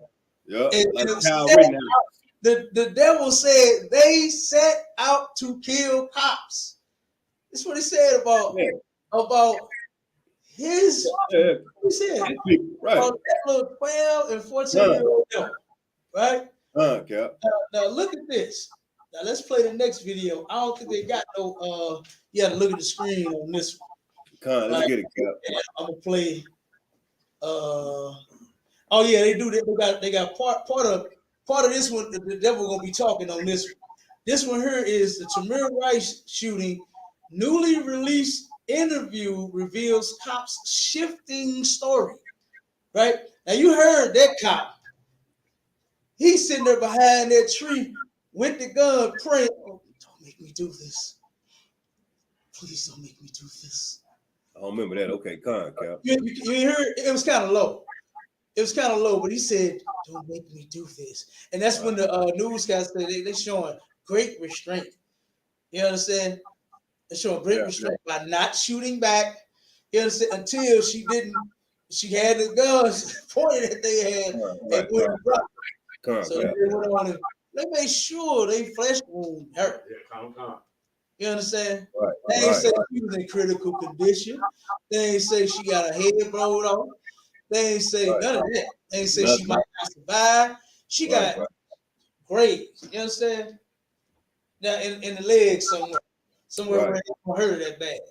They can put some Neosporin and a Band-Aid over it. You understand? And she eventually go home. You understand? That's what eventually gonna happen. But the devil was praying, "Don't make me do this. Good night. Don't make me do this, please." Like, go ahead, come on. I guarantee you, they got them help. They out now. Oh yeah, they gonna get them help. Yeah, because something's wrong with them. They need help. They don't need prison. They need mental evaluation. They need a hospital. White people need hospitals when they do stuff like this. UPK. Good point, Cap. I need the UPK. You say you what? I need the UPK. You got damn right. You go get that brother a hand. Damn right. Man. Look, nigga, that's how we hear it. Damn right, young man. They too. You understand?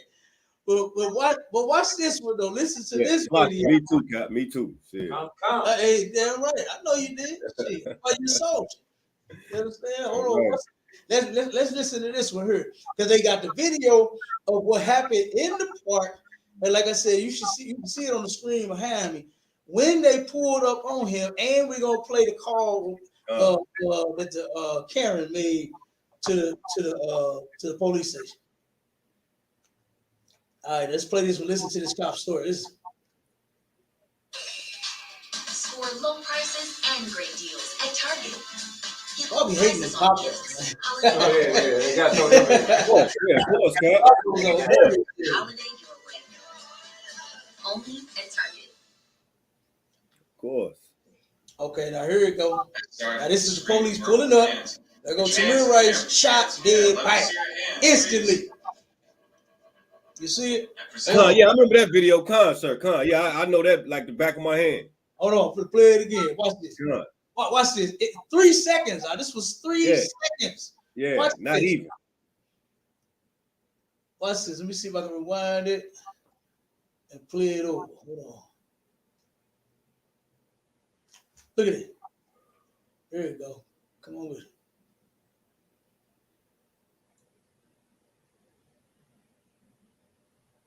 come on. Slocky Cap, if I may. Go ahead. He saw the skin, the gun, and shot. Con. Yeah. That was 3 seconds right there. Absolutely. He saw the skin, the toy gun, and then shot. You damn right he did. Hold on. God damn it. I had to reiterate that and say the toy gun. He saw the toy gun and shot. Mm-hmm. Execute. Watch it. Hold on. Let me see if I can get this thing back up. I don't know what happened here. Man, y'all notice that the internet been acting crazy? Ain't been working right. Come in my house. And I ain't saying it for no conspiracy theory. It's just that it's been messing up everywhere. You know? Yeah. Okay. Yeah, we know what's going on, Kanye and Kyrie. We know what's going on, Cap. Yeah, Hold on, here we go. Let's play it again. I'm gonna let it play this time. Hold on.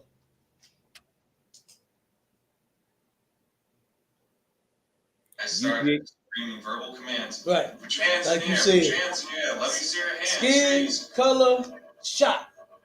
I present my. He told me, I'm saying, let me see your hands, through the please. window, so He had much time. Yeah. He had time to say none of that. Con. Whatever happened with that cop on that, them cops on that, Cap? I don't even remember. If I ain't mistaken, I think they got off. Of course, yeah, we'd have knew that. Yeah, we'd have knew that. Yeah, they got off. Okay. Punch out or present it. He shot that in less than 2 seconds. That's when I shot. Man. 2 seconds. I believe there was a threat to myself. That's how long it takes for them to feel justified in killing us. Okay, that's not too. Oh, I got it. I can get them. I can do it. Right. That's all it takes. They ain't even... So they decided to press charges, but you already know they beat some charges. They beat those charges every single time. Because what they said, it felt like their life was in danger. You understand? I'm gonna play the next video real quick. 2 goddamn seconds, 2 seconds, man. And I'm gonna show you how wrong they were to do what they did. Even when they got Tamir Rice, sir. Oh, hold on, huh? You talking about Tamir Rice or this another one? No, this is Tamir Rice. Okay, come. This is a call that they made about Tamir Rice. Let me hear this. I never heard this one. Okay, hold on. Yeah, this is the call right here. Let me turn it up so you can hear it.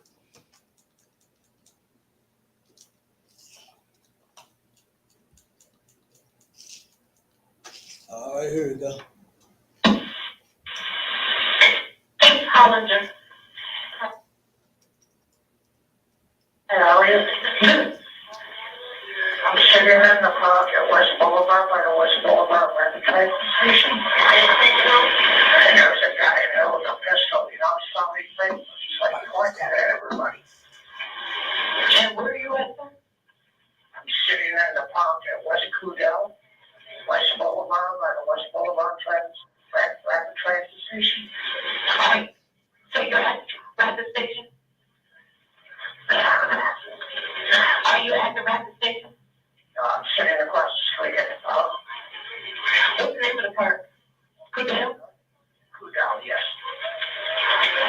The guy keeps pulling it in on his pants. It's probably fake, but you know what? Scaring the shit out of me. It says probably what? What does he look like? Probably fake, but scared shit out of me. He has camouflage hair. Is he black or white? He has a gray coat with black sleeves and gray pants. Is he black or white? I'm sorry. Is he black or white? He's black. You got a camo jacket and gray pants? No, he has a camouflage hair. You know what that is? He is from the store. And his jacket is gray, and he's got black sleeves on it. He's sitting on the swing right now, but he keeps pulling it in around his pants and pointing at people. Some years you were out,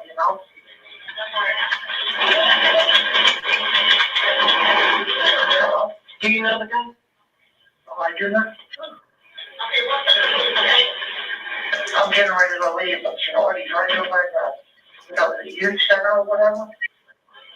And he keeps pulling it in out of his pants. I don't know if he's real or not. Oh, okay, we'll come out. Thank you. Thank you. Now, notice I thought it was a woman. It sounded like a woman to me. I was an old man. Yeah, Right. yeah, come. Notice he said that he believed the gun was fake. You understand? He believed it. Because you had if I could, Cap. Go ahead, come on. I mean, you had a park and you got a kid in the park. Okay, common sense should register in your cranium that okay, we're at a park. This is a kid. Let me take extra precaution. Let me make sure I evaluate this situation a little bit more thoroughly before I pull this trigger. Mm-hmm. But you know something? He did. He said it. He said it could be fake, but you know, he's just pulling it out of his pants, pointing at people. That's what he said. He wasn't true. He wasn't terrified. He didn't feel threatened. First, he said this guy, this man, then he said, I think it's a juvenile. It could be a juvenile. He knew it was a kid. He knew he was a child. He knew that. You understand? And he knew that damn gun was fake. He knew there wasn't a real gun. He knew that there was not a murderer loose in the park with a gun, and then he turned around and find him on the swing, swinging on the swing. You understand? Yeah. Stop it. Come on. Lock it, Cap. He wasn't even in the park. No, he wasn't even in the park. Sitting in the car. He crossed the street. Yeah. He crossed the street and saw it, and he saw that it was a gun, a toy from across the street. He knew there wasn't no real gun. White people know guns. Hey, so lock your Cap. Definitely white people know guns. Yeah, they know guns. Come on with it. So so the officers got that call and came to the scene. They got that. So they just weren't riding around and just seen the kid. It wasn't like that. Seconds, yep. Another devil called the cops on a kid that's in the park. Yep, absolutely. That's how it went down. No restraint. They couldn't say, you know, the officers displayed great restraint at getting this call saying that there was a black kid in the park, you know what I'm saying, with a gun and pointed at people. They showed great restraint to turn around and make sure that kid made it home and got some help. You understand? But the kid in that initial call, he said a kid is in the park. First he said man, but then he said juvenile. He said, I think he's a juvenile. He knew he was a child. He knew there wasn't no grown ass man. Of course. I know how old was Samir Rice? 14? 12. Yes. You ain't mistaking no 12-year-old for no grown ass man. No. You know what I'm saying? Come on now. It's highly unlikable to do something like that. Mistake a 12-year-old for being an adult. That's what I'm saying. Not at all. And when you see Samir Rice, you pull up the pictures of him, he didn't look like he was no grown ass man to me. Of course not. He couldn't even pass for no grown man. Young baby faced child, man. A little brother that could have one day grown up to be something great. But that white man, he ended that. He made sure he put stop to that. Yeah, this one won't be great, not today. Only thing this one gonna get is you put in the box. And that's how they look at all of us, man. You understand? That's how they do all of us. Yeah. You know? Yep. No respect of person, sir. No, they don't give a damn about us at all. Go give me Deuteronomy real quick. Come, sir. I'm gonna show you why these devils do what they do to us. 28 and go down to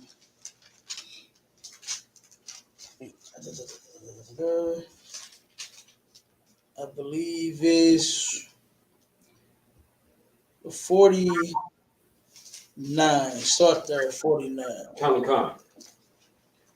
Deuteronomy chapter 28, verse 49.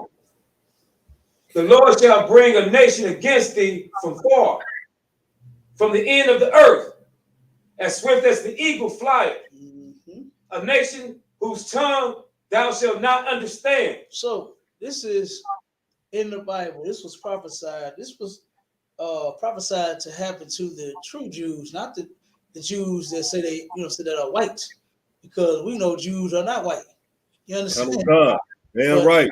this did happen to the real Jews. This was a prophecy. That prophecy came to pass.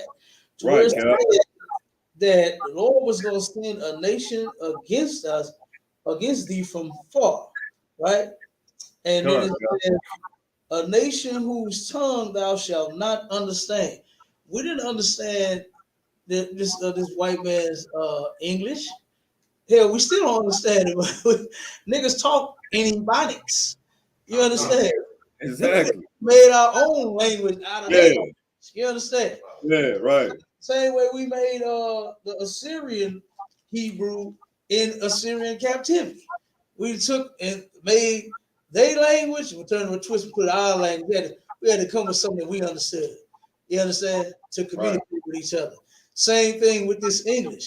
We do the same thing. Had to come up with a language. Okay. The water for that, Cap. The water for that. That was it. We had to come with something that we understand because we didn't understand their tongue, right? Keep reading. Come on, sir.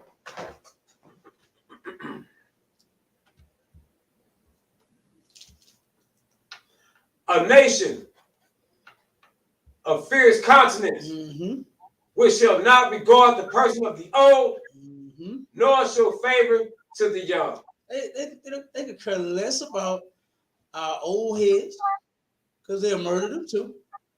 They could care less about the middle age because they'll murder them too. Right.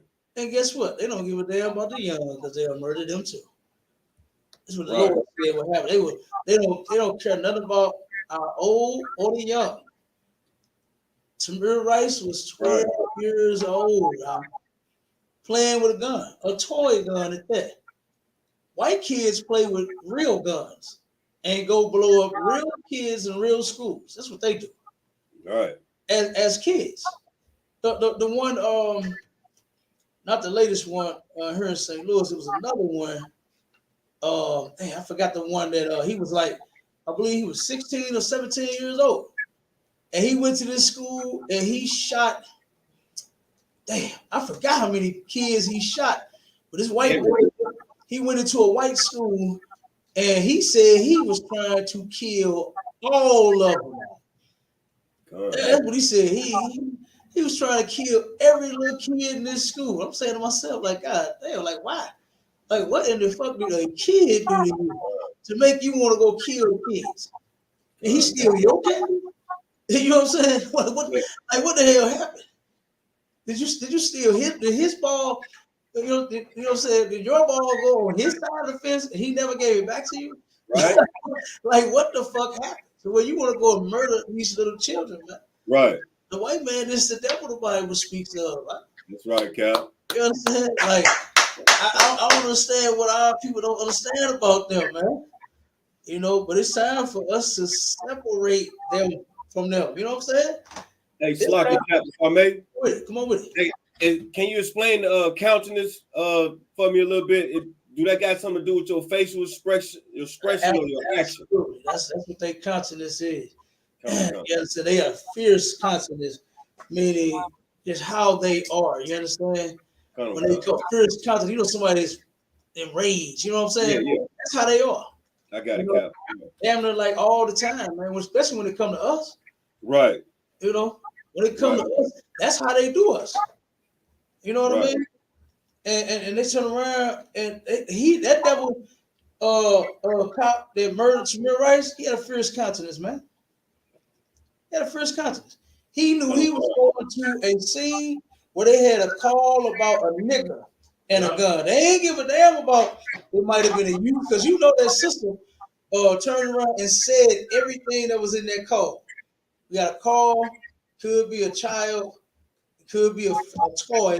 They just want to make sure that it's, you know what I'm saying, ain't nothing going on.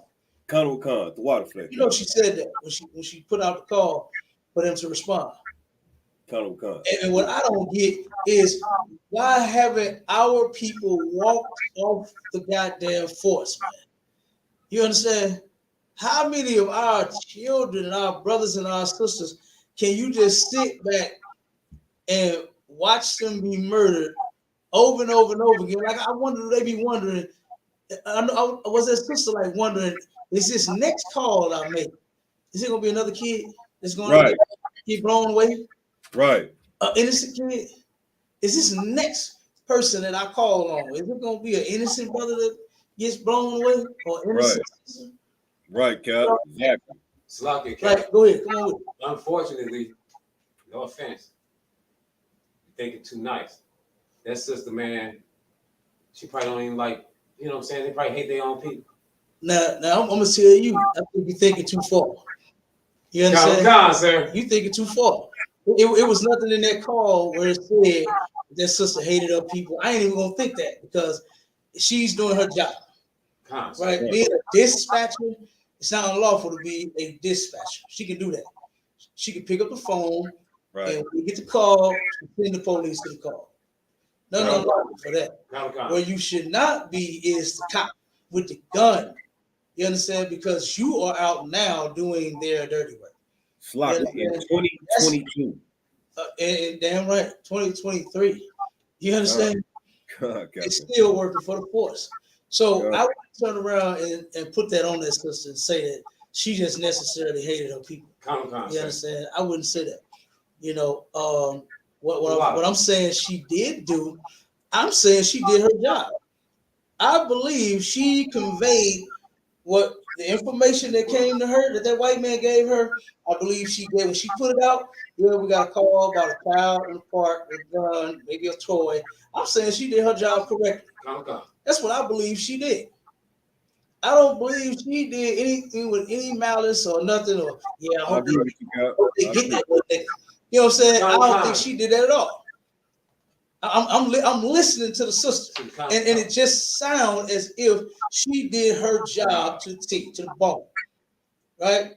How she's supposed to give a call out to the police. Hey, Shalaki, Cap. Go ahead. We got time to hear that 911 again? Come on, I'll play it again. Let me hear that one more time, Cap, if we could. I got you. And I'll send it to you if you need it. I'm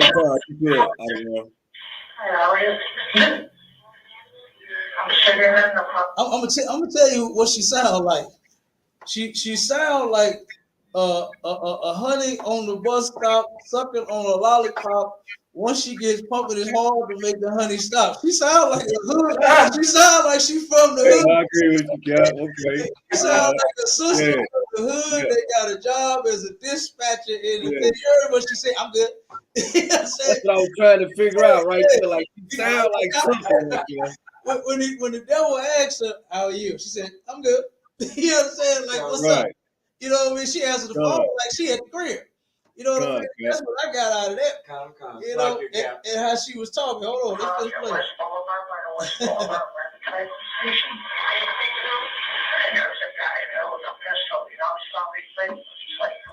It's probably fake.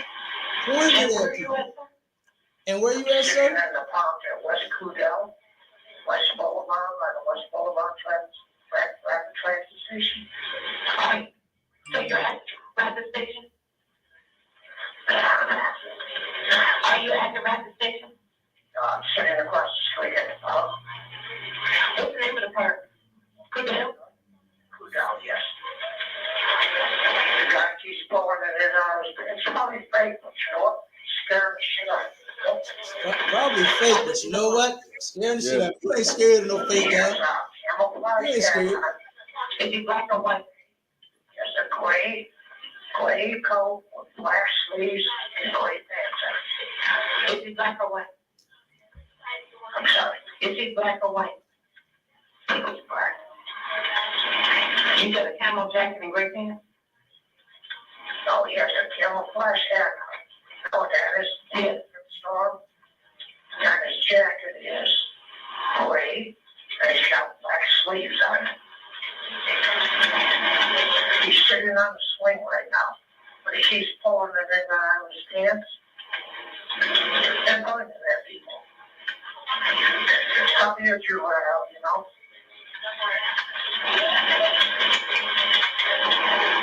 Hello? Do you know the guy? Oh, I do not.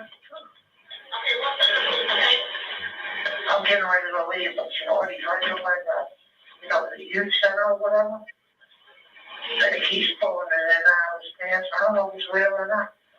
Okay, well, done. Thank you. Thank you. It's like every You see that? She sound normal. Cool. She sound Yeah. like a round the She way actually- girl. Yeah. You It actually sounded like she was kind of trying to help the situation. Like it might be a fake gun. It could be a fake gun. Yeah, You know, she could hear it wasn't no emergency. Calm. You understand? She could hear that. He God. said it. You know, it might be fake, but you know what? Hey, scaring the shit out of me. Like, yeah, Right. okay. All right. Do you have a gun? Yes, let's make sure you ain't got no gun before you approach him, because she was gonna give him a command then. Right? God. Do you have a gun? And God. if he said, yeah, she would have told him, well, look, don't approach him. Yeah. You know what I'm saying? George Zimmerman. Stay away from him. She would have did the rest of her job. Once she hear, yes, I got a gun, or I'm about to go over here and talk to him and see what's going on. You understand? They ain't see nothing foul about what she did. Right. Yeah, that call he made, they don't sound urgent at all. It sounds like a kid in the park playing with a toy gun. Calm. And all that called for was for them to come to the park and say, young man, don't be pointing this toy at nobody. But you know what? It's because it was our kids. It was one of our kids. That's why. Right. That's why he did. Right. Yep. He don't give a damn about no nigga, man. He anti-nigga. The cop was anti-nigga. That's why he did. Young nigga, old nigga, he don't give a damn. Yeah. Anti-young nigga. That's why he did what he did. Pulled up to that part 2 seconds. And then when they interview him and ask him, he's saying, I got out. I said, put down the gun. And this, you ain't say nothing. In 2 seconds, you ain't had time to say nothing. And thank God that video, that camera was there. Yeah, man. Yeah. That's the Lord, man. Exactly. You understand? That's the opening Lord. up the internet and the airwaves. That's the Lord, man. They turn around and somehow the angel said, look, hey, there's a camera across the street. You know what I'm saying? And they went out there and looked and said, wow, it is. Let's go look at this camera.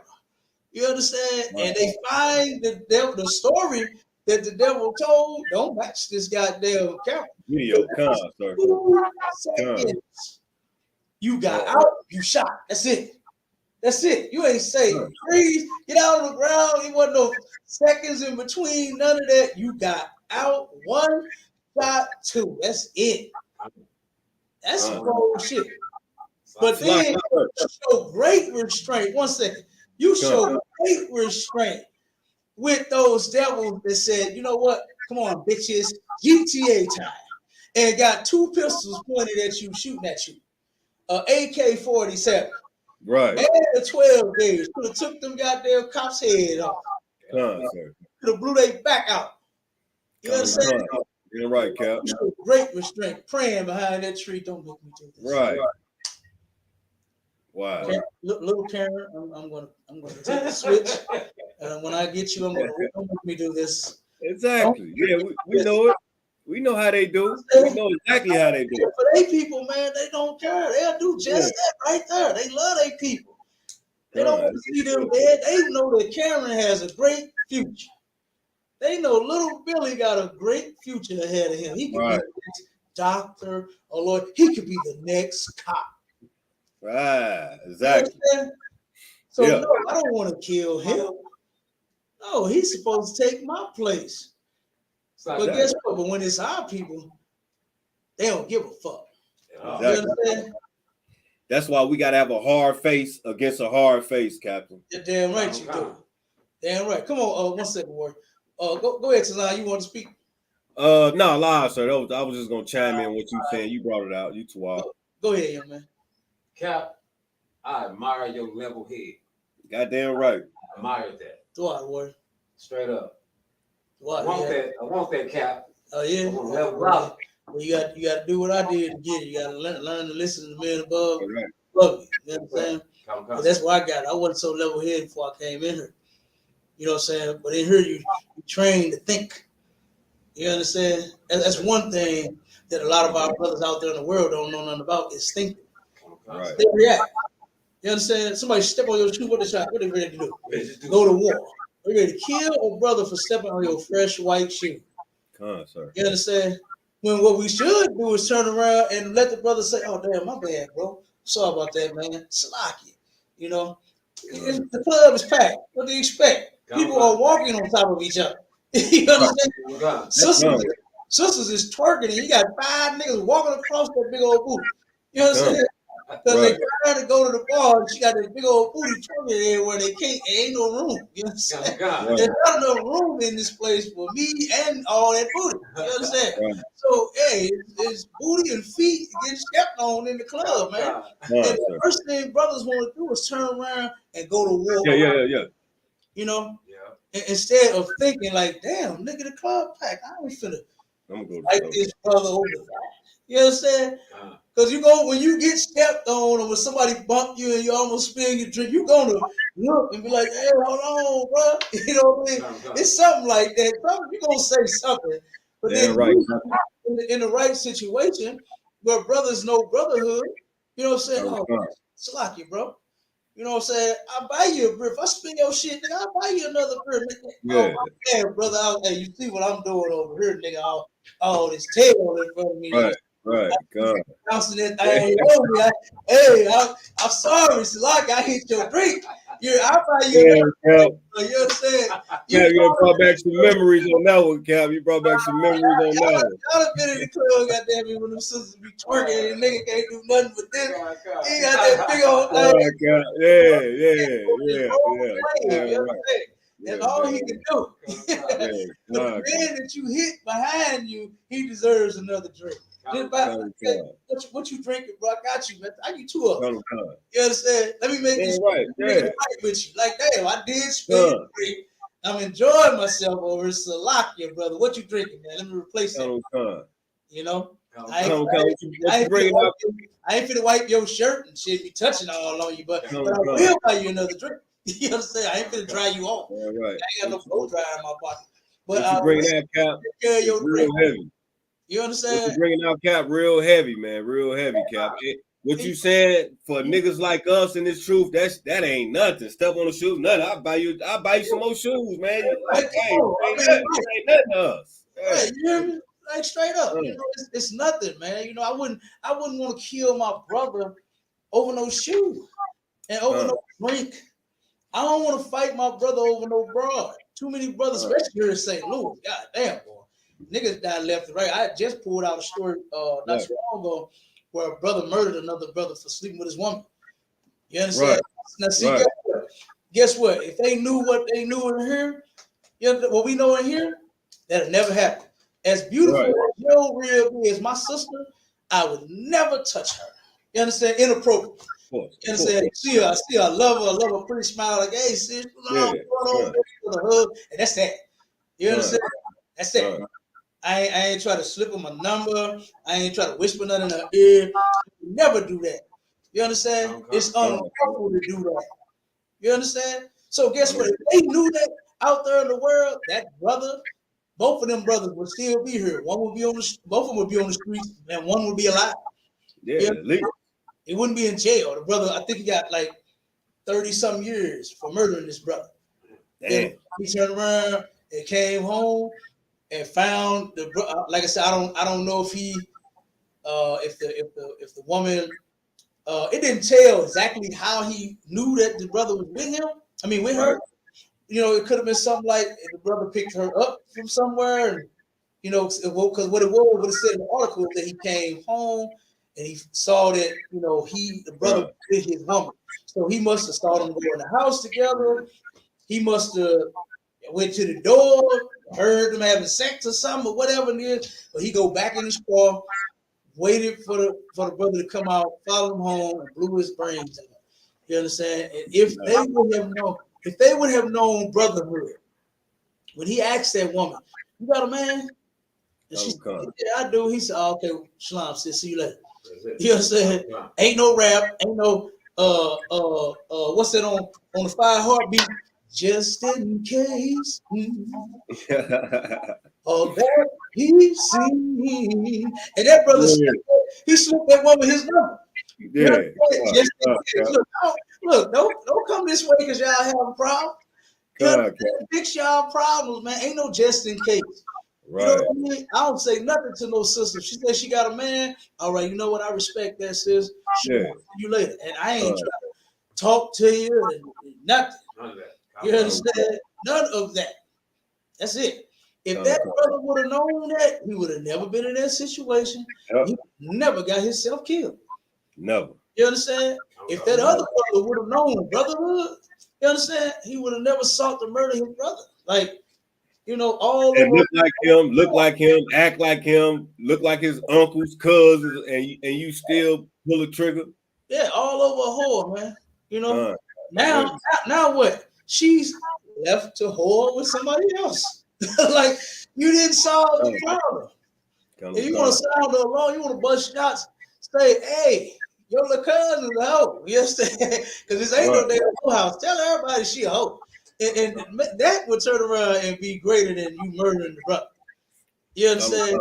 Because people would turn around and say, oh, she a hoe? She cheating on me? No, I don't want to make her my woman. You understand? I don't want to make that one my woman. That would have been greater than you blowing the brother's head off, man. Walked up on this brother, man, and blew his brains out. Over a slut. And that's another thing. You sisters, stop being sluts. Stop being hoes. You understand? Stop being. I remember when I was coming up, man, my cousin and my partner, they got into it over that R. Kelly and Usher thing, messing with the same girl. The niggas made a song about that nasty shit as if it was cute. Yeah, right, Cap. Yeah. And it was glorified. Yeah. And one day we all come outside, man. We all hang on the block. You know how we do. And we all just standing there. Nobody know none of this is about to go down. Nobody. Everybody, we dapping them. We see them come out. Oh, man, what's up? We dapping them up and all this here. And once my cousin got to my partner, man, he hit that nigga with a one-hitter quitter. Knocked his ass out. He went to sleep. And then when he got up, when his partner saw what was going on, here come the gun. He pulled out his pistol, pointing it at my cousin. Then my cousin pulling out all their pistols. You know what I'm saying? And we all in the middle of this shit. They on this end, they on this end, and then a bunch of us in the goddamn middle. We all would have got shot. You understand? Salaki Cap. How long ago was that, sir? This was a long time ago. This was about maybe about 15, 20 years ago, something like that. I say that to say this. That sounds like the same shit that just happened in the mall with the Migos takeoff and all that. Sound like the same shit. Oh, when they arguing over whatever they was arguing about. Yeah. Bullets come out. Similar thing. It just wasn't over no woman, according to the Migos situation. It was something about somebody brought up something about a video. I think they said it was. They say it was supposed to have been over some dice, but they claimed the new thing was the person was asking them something about some other thing that Quavo wasn't trying to hear. He was like, man, nigga, what you talking about? Come on. I just seen a new video last night when I went to the crib. Jay Prince's son. They got foot. I'm gonna shoot you the video. They got it on TikTok. He all juried up. Quavo, he said something smart, and Quavo checked him. He felt disrespected, and the little dude would have pulled the pistol. And then when he shot, they said he grabbed Quavo, shot him in the back of the head. Yeah, I heard that. That's what I did here. Okay. Yeah, keep talking. Con. The dude grabbed Quavo and shot him in the back of the head. Yeah. And used Slaki. Con, sir. Hey, Slaki, so that's true. He grabbed Buddy and shot him in the back of the head. And he used his body as a shield because the Quavo dude started shooting, and he just already had him because he jumped behind him, grabbed him in the neck, shot him back in the head, and he just kind of stayed like that and let them shoot Quavo up. Right. And Jay Prince lied and was trying to cover for his son, Lil Jay Prince. I'm gonna shoot y'all the video. Yeah, okay, Con. Yeah, I wouldn't mind checking that out if you could. Yeah, that just came out. Cap just stepped out for a little quick second. Oh, ain't no sweat, man. Well, ain't no sweat. What's going on, man, is our people need to come back to loving our people, man. How the hell you gonna grab your brother? How the hell Who teaching us this shit, man? Who teaching us this? Where's we getting this? Grab your brother and shoot him in the back of the head. What we getting at, man? Who teaching us this shit, man? It all go back to that rap music, man. We think it all that shit cool. Go ahead. I totally agree, sir. Totally agree. Yeah, man. Shit. And we gotta blame our Christian pastors, J-Dub. We gotta blame them, man. All this love and God love everybody and all that. You understand me? We need ain't none of these churches teaching brotherhood, man. You go in these churches, you don't hear nothing about love your brother. You don't hear that. You don't hear that, Hop. None of it. Yeah. When you go in these churches, you don't hear none of these churches talking about homosexuality. You don't hear it, man. You don't hear it, man. They don't speak against nothing that negatively affect our people. Damn right, J-Dub. Hey, I like J-Dub. I ain't finna get your government like that, man. You understand? So I'm gonna hit you with the J-Dub back. Young man, J-Dub. Look, J-Dub getting close to getting that Hebrew now. You heard? Oh, yeah, I heard, man. I heard y'all talking about that the other day. Damn right. Yeah. Damn right. I'm telling you. Hey, Slocky Cap. Also, if I could, man, before you continue on, I'm proud of what you're doing with the young man out there, man. He making strides, man. He making a lot of strides. So keep up the good work out there, Cap. Keep it up. I wouldn't do nothing less than what was done for me. Yeah, man. What he brought out, what he said yesterday in that circle, man, carried a lot of weight, Cap. So I give you big ups. I know that came straight from you, straight down to him, Cap.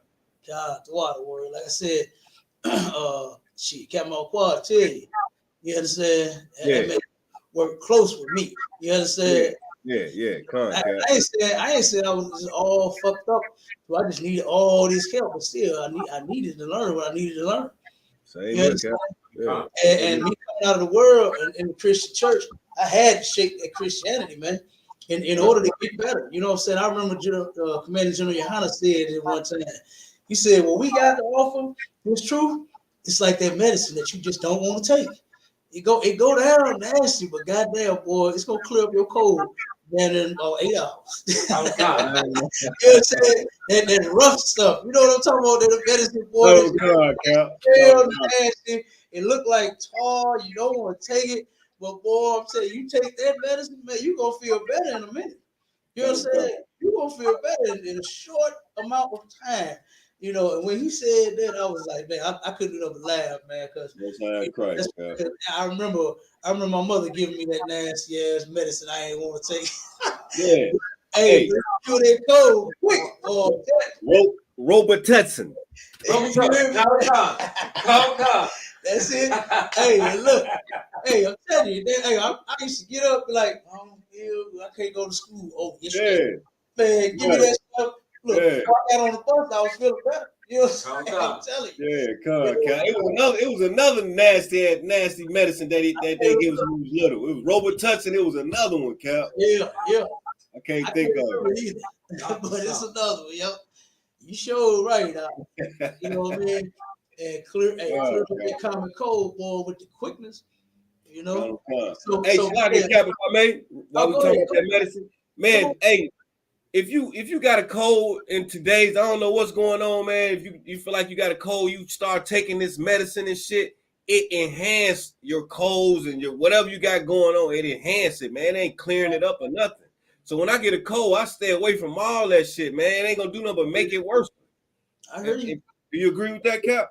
I mean, it could have different effects. Like for the most part, I only get sick maybe like if I get sick like twice a year.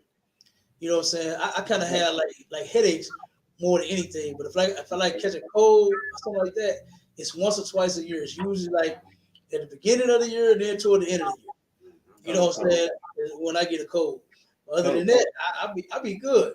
Now when I do get headaches, I take a Advil or Tylenol or something like that for a headache. You know what I mean? And from what I've seen, it it clears up my headache. Mm-hmm. So, but I really I very seldomly, and then in most cases when I do get sick, I really don't take nothing. Not because of it enhancing anything. It's just how I am, man. I've been like that. You know, my grandfather was like that. My father was like that. My uncle was like that. They just never took medicine. They just toughed it out, laid in the bed, had their wife, my mama, my grandma, whatever, Right. serving them, said, giving them whatever. Leave your daddy alone. He don't feel good right now. Leave Papa alone. He laying down. He rest. You know what I'm saying? That's all I saw them do. Right? They never took no medicine. They turned around, had my grandma whipping up something in the kitchen. You know what I mean? I usually do it. Making them chicken noodle soup. You understand? Yeah. Con, that always did the trick. Yeah. You know what I'm saying? Chicken noodle soup, some crackers. You know what I mean? A cough drop. You know. Go about your way.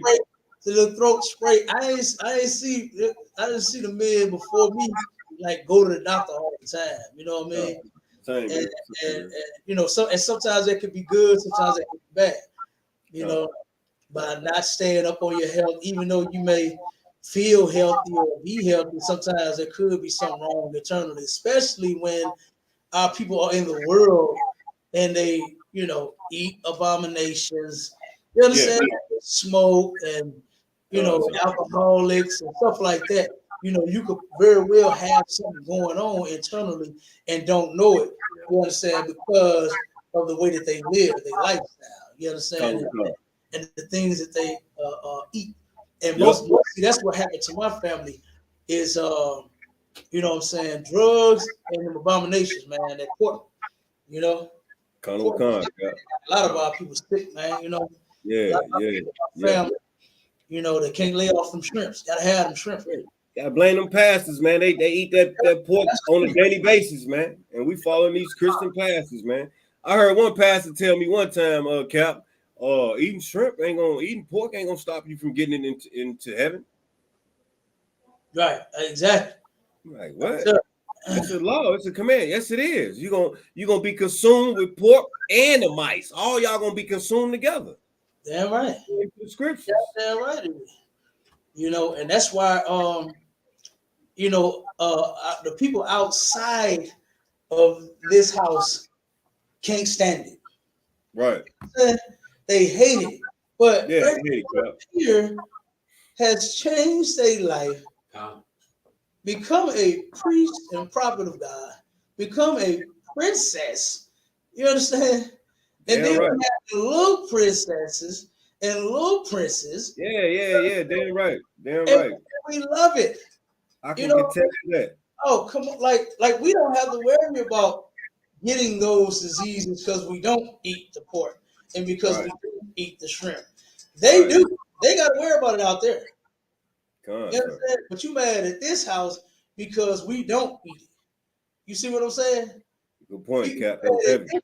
You gonna smoke the weed and gonna get that fentanyl lace bag, and then your heart gonna stop and you gonna die.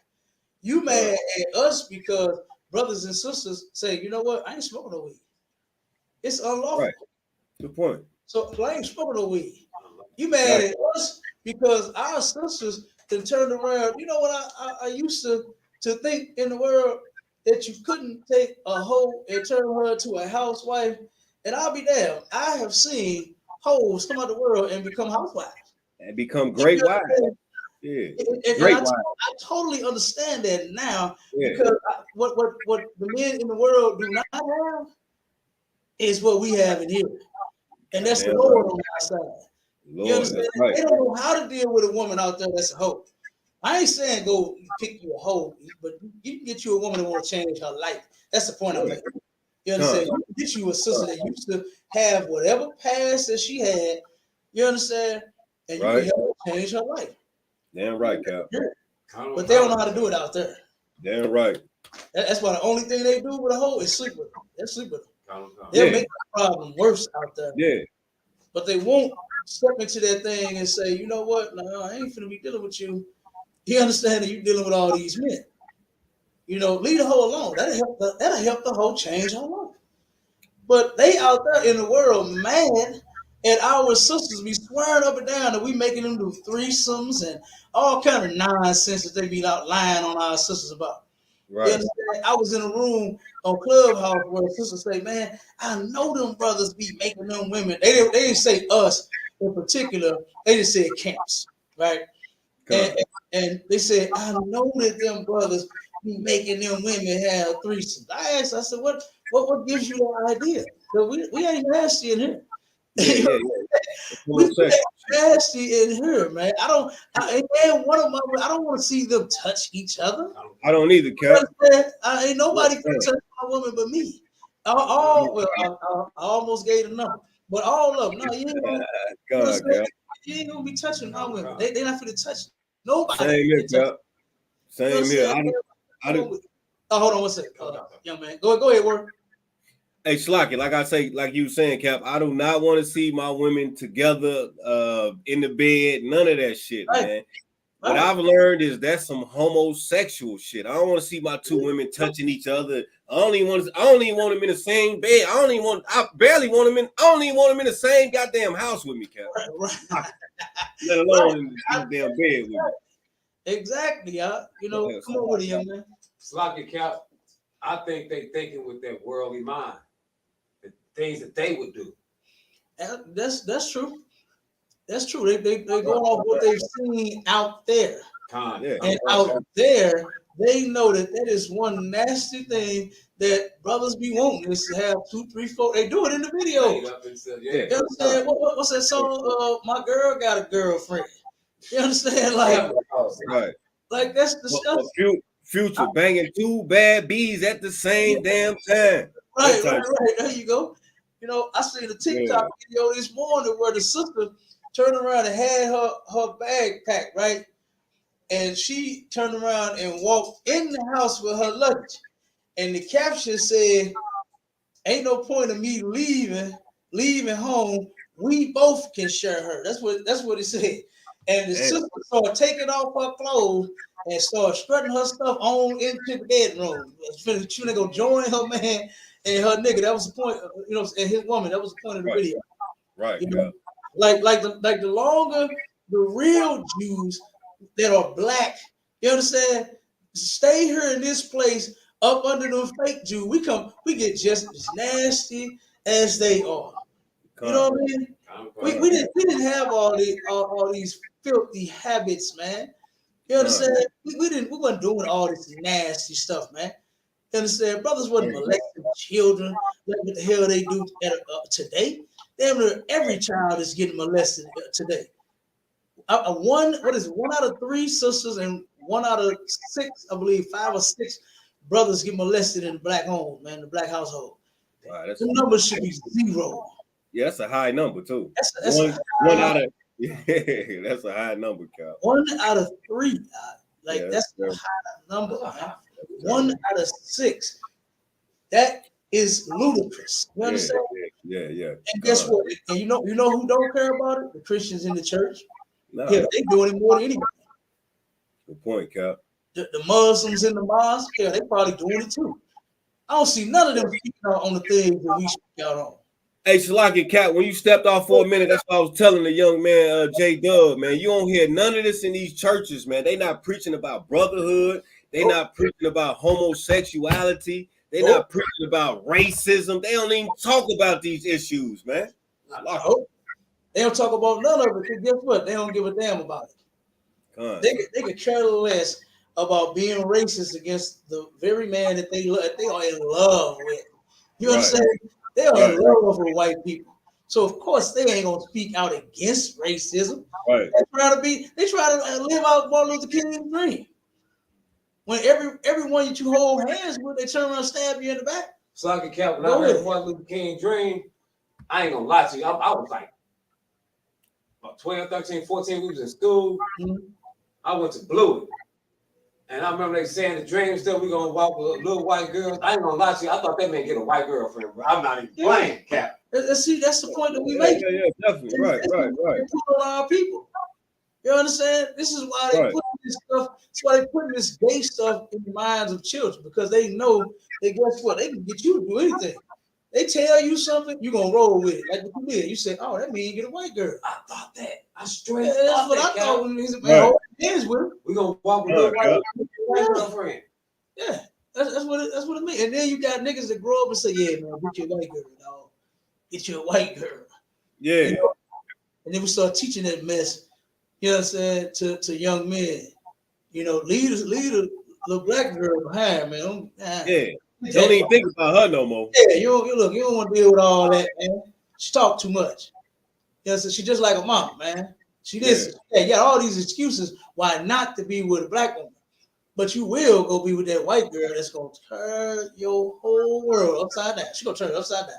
Like they work Go with ahead. black girls. I'm gonna be gay, I Cal. was with several white chicks. Married to one for 16 years, with another one for 7. Good Man, night.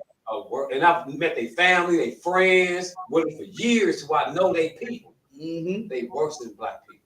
Yeah, of course they are. Of course they worse. Like they hate black people, man. Yeah, good point, man. They anti-nigga. They are anti-Semitic. You understand? And I had the pleasure of talking to one of the women that you remember. I don't know if I told you, but one of them reached out to me. You understand? Good night. And was trying her hardest. And let me show you just how much brotherhood has been instilled in me. Is I didn't even know the brother. Tazan, you hear me? Oh, I get it, Cal. I know where you're going. The brother had made a call and told me he was coming to class. You know what I put him in the list for? With all the other 5,000 niggas that said they was coming to class. You hear me? I believe it when I see it, right? Yeah. So I put his name in the bucket with the rest of the niggas that say they coming to class. Right? And so a few days after that, I get a call from a white woman. Go on. And she asking me, you know a J-Dub? Like, yeah, I know what's going on. She's explaining to me their story and everything. She trying her best to make this man out to be a villain. Now, you hear me? Good. She trying to make him, but see, she don't understand that we train. We train her to do what we do. Right? So as I ask more and more questions, I got this from General Hyman. Now, let me tell you something about General Hyman real quick before I finish the story. Go ahead, Cal. If you ever get into a council with General Hyman, oh my God, boy, you better take notes. I'm telling you, General Hyman leaves no stone unturned. You understand? He asks a million questions, and he's going to get to the bottom of it. I'm telling you. He is excellent at what he does. Fixing problems, getting to the bottom of an issue, knowing who's right and who's wrong, and judging. Excellent at it, right? So I learned that from him. So what I was doing was asking more and more questions, right? And then when I concluded, I said, "Oh, it sounds like you don't know how to take care of your man." That's what I told her. Right. You know, off of what she's telling me about this brother, trying to make him out to be the worst brother that St. Louis has ever seen. But in my opinion, he's one of the greatest ones, you understand, that has ever lived in the city of St. Louis. We're going to make him even greater than that. You understand? Once he becomes So what she thought I was going to do was jump on her side, right? That's not how you judge. You can call me and tell me this man did all of these horrible, he's such a horrible person. He doesn't love his kids and he this, and you can say whatever you want. You understand? And when I got through, I said, it sounds like your problem is you don't know how to take care of your man. You understand? And she, what? You said what? It was said. I said, you heard me. It sounds like you don't know how to take care of your man. She said, oh, okay, I get it. This is a cult. Right? It's a cult. It's a cult. You ain't called me, asked me nothing about what we believe in. I'm telling you, this is a real story. This was exactly. Yeah. You didn't say, you know, do we believe that the white man is the devil? You didn't ask me, is Jesus black? You didn't ask me, how the nigga. You ain't ask me, was Paul and Matthew, was they white? You didn't ask me, did Mary did she have baby Jesus? Was she a virgin? You didn't ask me nothing about the Bible. What you did was you called me trying to make this man out to be the worst person in the world. Right. And guess what? I'm all for my brothers. Right. Yeah, right. Guess what? I wouldn't let her do it. You ain't finna turn around and dog this man out to me. You understand? You knew what was coming, didn't you, Cap? I already knew what was coming. God. Since I did not agree with her, she said, "Oh, I see what this is. This is a cult. Now we're a cult because I'm telling you off of the information you gave me that you don't know how to take care of your man." Okay. Right. Okay. Right. I ain't never tell you that, sir. That she called. You told me she called. I told you. I I didn't tell you the story. Okay. Well, yeah, you know the story. That was heavy though. That was heavy. What you and the young man brought out right there. That was heavy. That was heavy. You, man, I ain't going against my brothers for Yeah. no reason, man. You understand? And look where you at now, Cap. Big ups to Cap and out there in St. Louis. Man. Right. Right. Yeah, man, we're holding it down. But look, we way over the time. You know how us preachers do. Yeah, ain't no sweat. Ain't no sweat. You understand? No sweat, Cap. Yeah, right. Hey, but big ups to you, brother. I love having you on the show. Yeah. You understand? And guess what? We're gonna have to get some more brothers in on this thing too. Yeah. We're finna build this. But hell yeah. Yeah, You know what I'm build saying? this, Definitely gonna build up these cities. Hey, but drop the info on your lecture. You understand? Drop that before we close out. All right, Con, man. I'm Preacher Officer 500 Tazan out here in Des Moines, Iowa, man, trying to wake up blacks, Hispanics, and Native Americans, man, up under Commanding General Yohana and the ISUPK, sent out here from Chicago under Captain Mawakwa, you understand me, under Captain Degal Gabar. You understand me, having a lecture November 19th, which will be a couple weeks, 1 to 3 o'clock, you understand me, at the Johnston Library in Johnston, Iowa. The lecture will be on salvation. You understand me? It's salvation for everyone, or it's salvation strictly for Israel. You understand me? You don't want to miss this lecture. It's gonna be big time. We're gonna have heavy hitters in the house. You understand me? We're gonna have food, drinks. You understand me? So you want to make sure you be out here for this lecture, man. You understand? Hey, that's all I gotta say for that, man. Don't miss the lecture. We're gonna be in the building. I don't understand. We're gonna be in the building, and guess what? The ISUPK is going to take over Des Moines, Iowa as well. Damn right. So, like I said, and you're doing an excellent job out there too, especially with that brother Kakar, man.